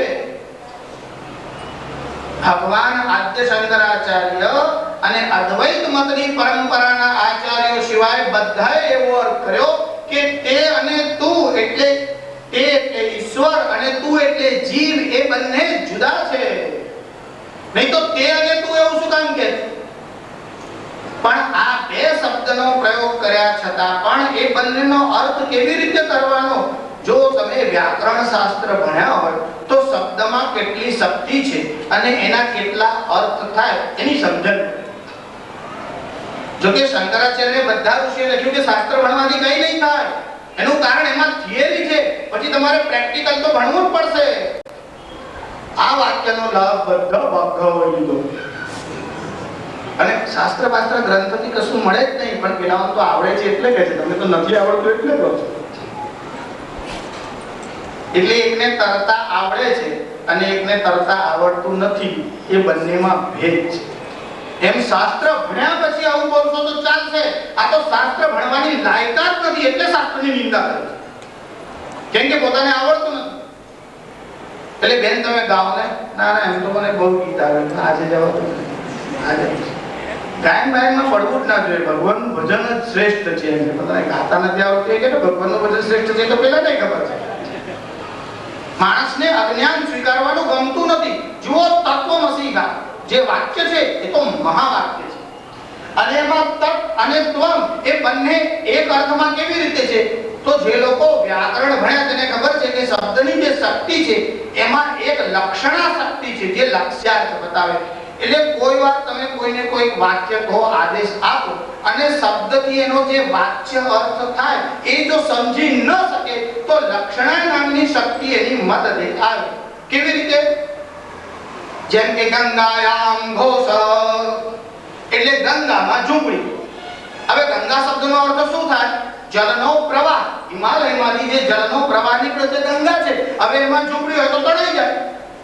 પણ જ્યારે ગંગાયામ ઘોષ એવું કહેવામાં આવે ત્યારે એનો અર્થ એવો થાય કે ગંગા નહીં, ગંગાના કિનારે ઝૂંપડી. ત્યારે એનો વાચ્યાર્થ છોડી દેવાનો.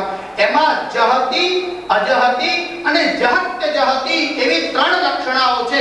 જહતી લક્ષણા એટલે જેનો અર્થ છોડી દેવાનો, એટલે વાચ્યાર્થ નહીં લેવાનો, લક્ષણાર્થ લેવાનો. એનું નામ જહતી લક્ષણા છે. બીજી એક અજહતી લક્ષણા છે. અજહતી લક્ષણા એટલે શું? લાલ દોડે છે. લાલ દોડે છે એટલે શું? તો શાસ્ત્રીજી પેલો લાલ ઘોડો દોડે છે, પણ લાલ ઘોડો દોડે છે, લાલ રંગ એટલો થોડો દોડી શકે. તમે લાલ જબડું પહેર્યું એમ તમે દોડો તો લાલ જબડું દોડે, પણ લાલ જબડાની મેળે થોડો દોડે. એટલે એમાં લાલ દોડે છે એવું બોલાય, પણ એ તો ઘોડો દોડે છે એવું સમજવાનું હોય. એમાં લાલ દોડે છે, કેટલીક વસ્તુ છોડવાની, કેટલીક નહીં છોડવાની. જહતી એટલે જેમાં વાચ્યાર્થ છોડે, અજહતી જેમાં મુખ્ય અર્થ ન છોડાય. પણ તત્વમસીમાં બંને લક્ષણા નહીં ચાલે. જહત્ય જહતી એને માટે ભાગત્યાગ લક્ષણા એટલે સોયમ દેવદત્ત.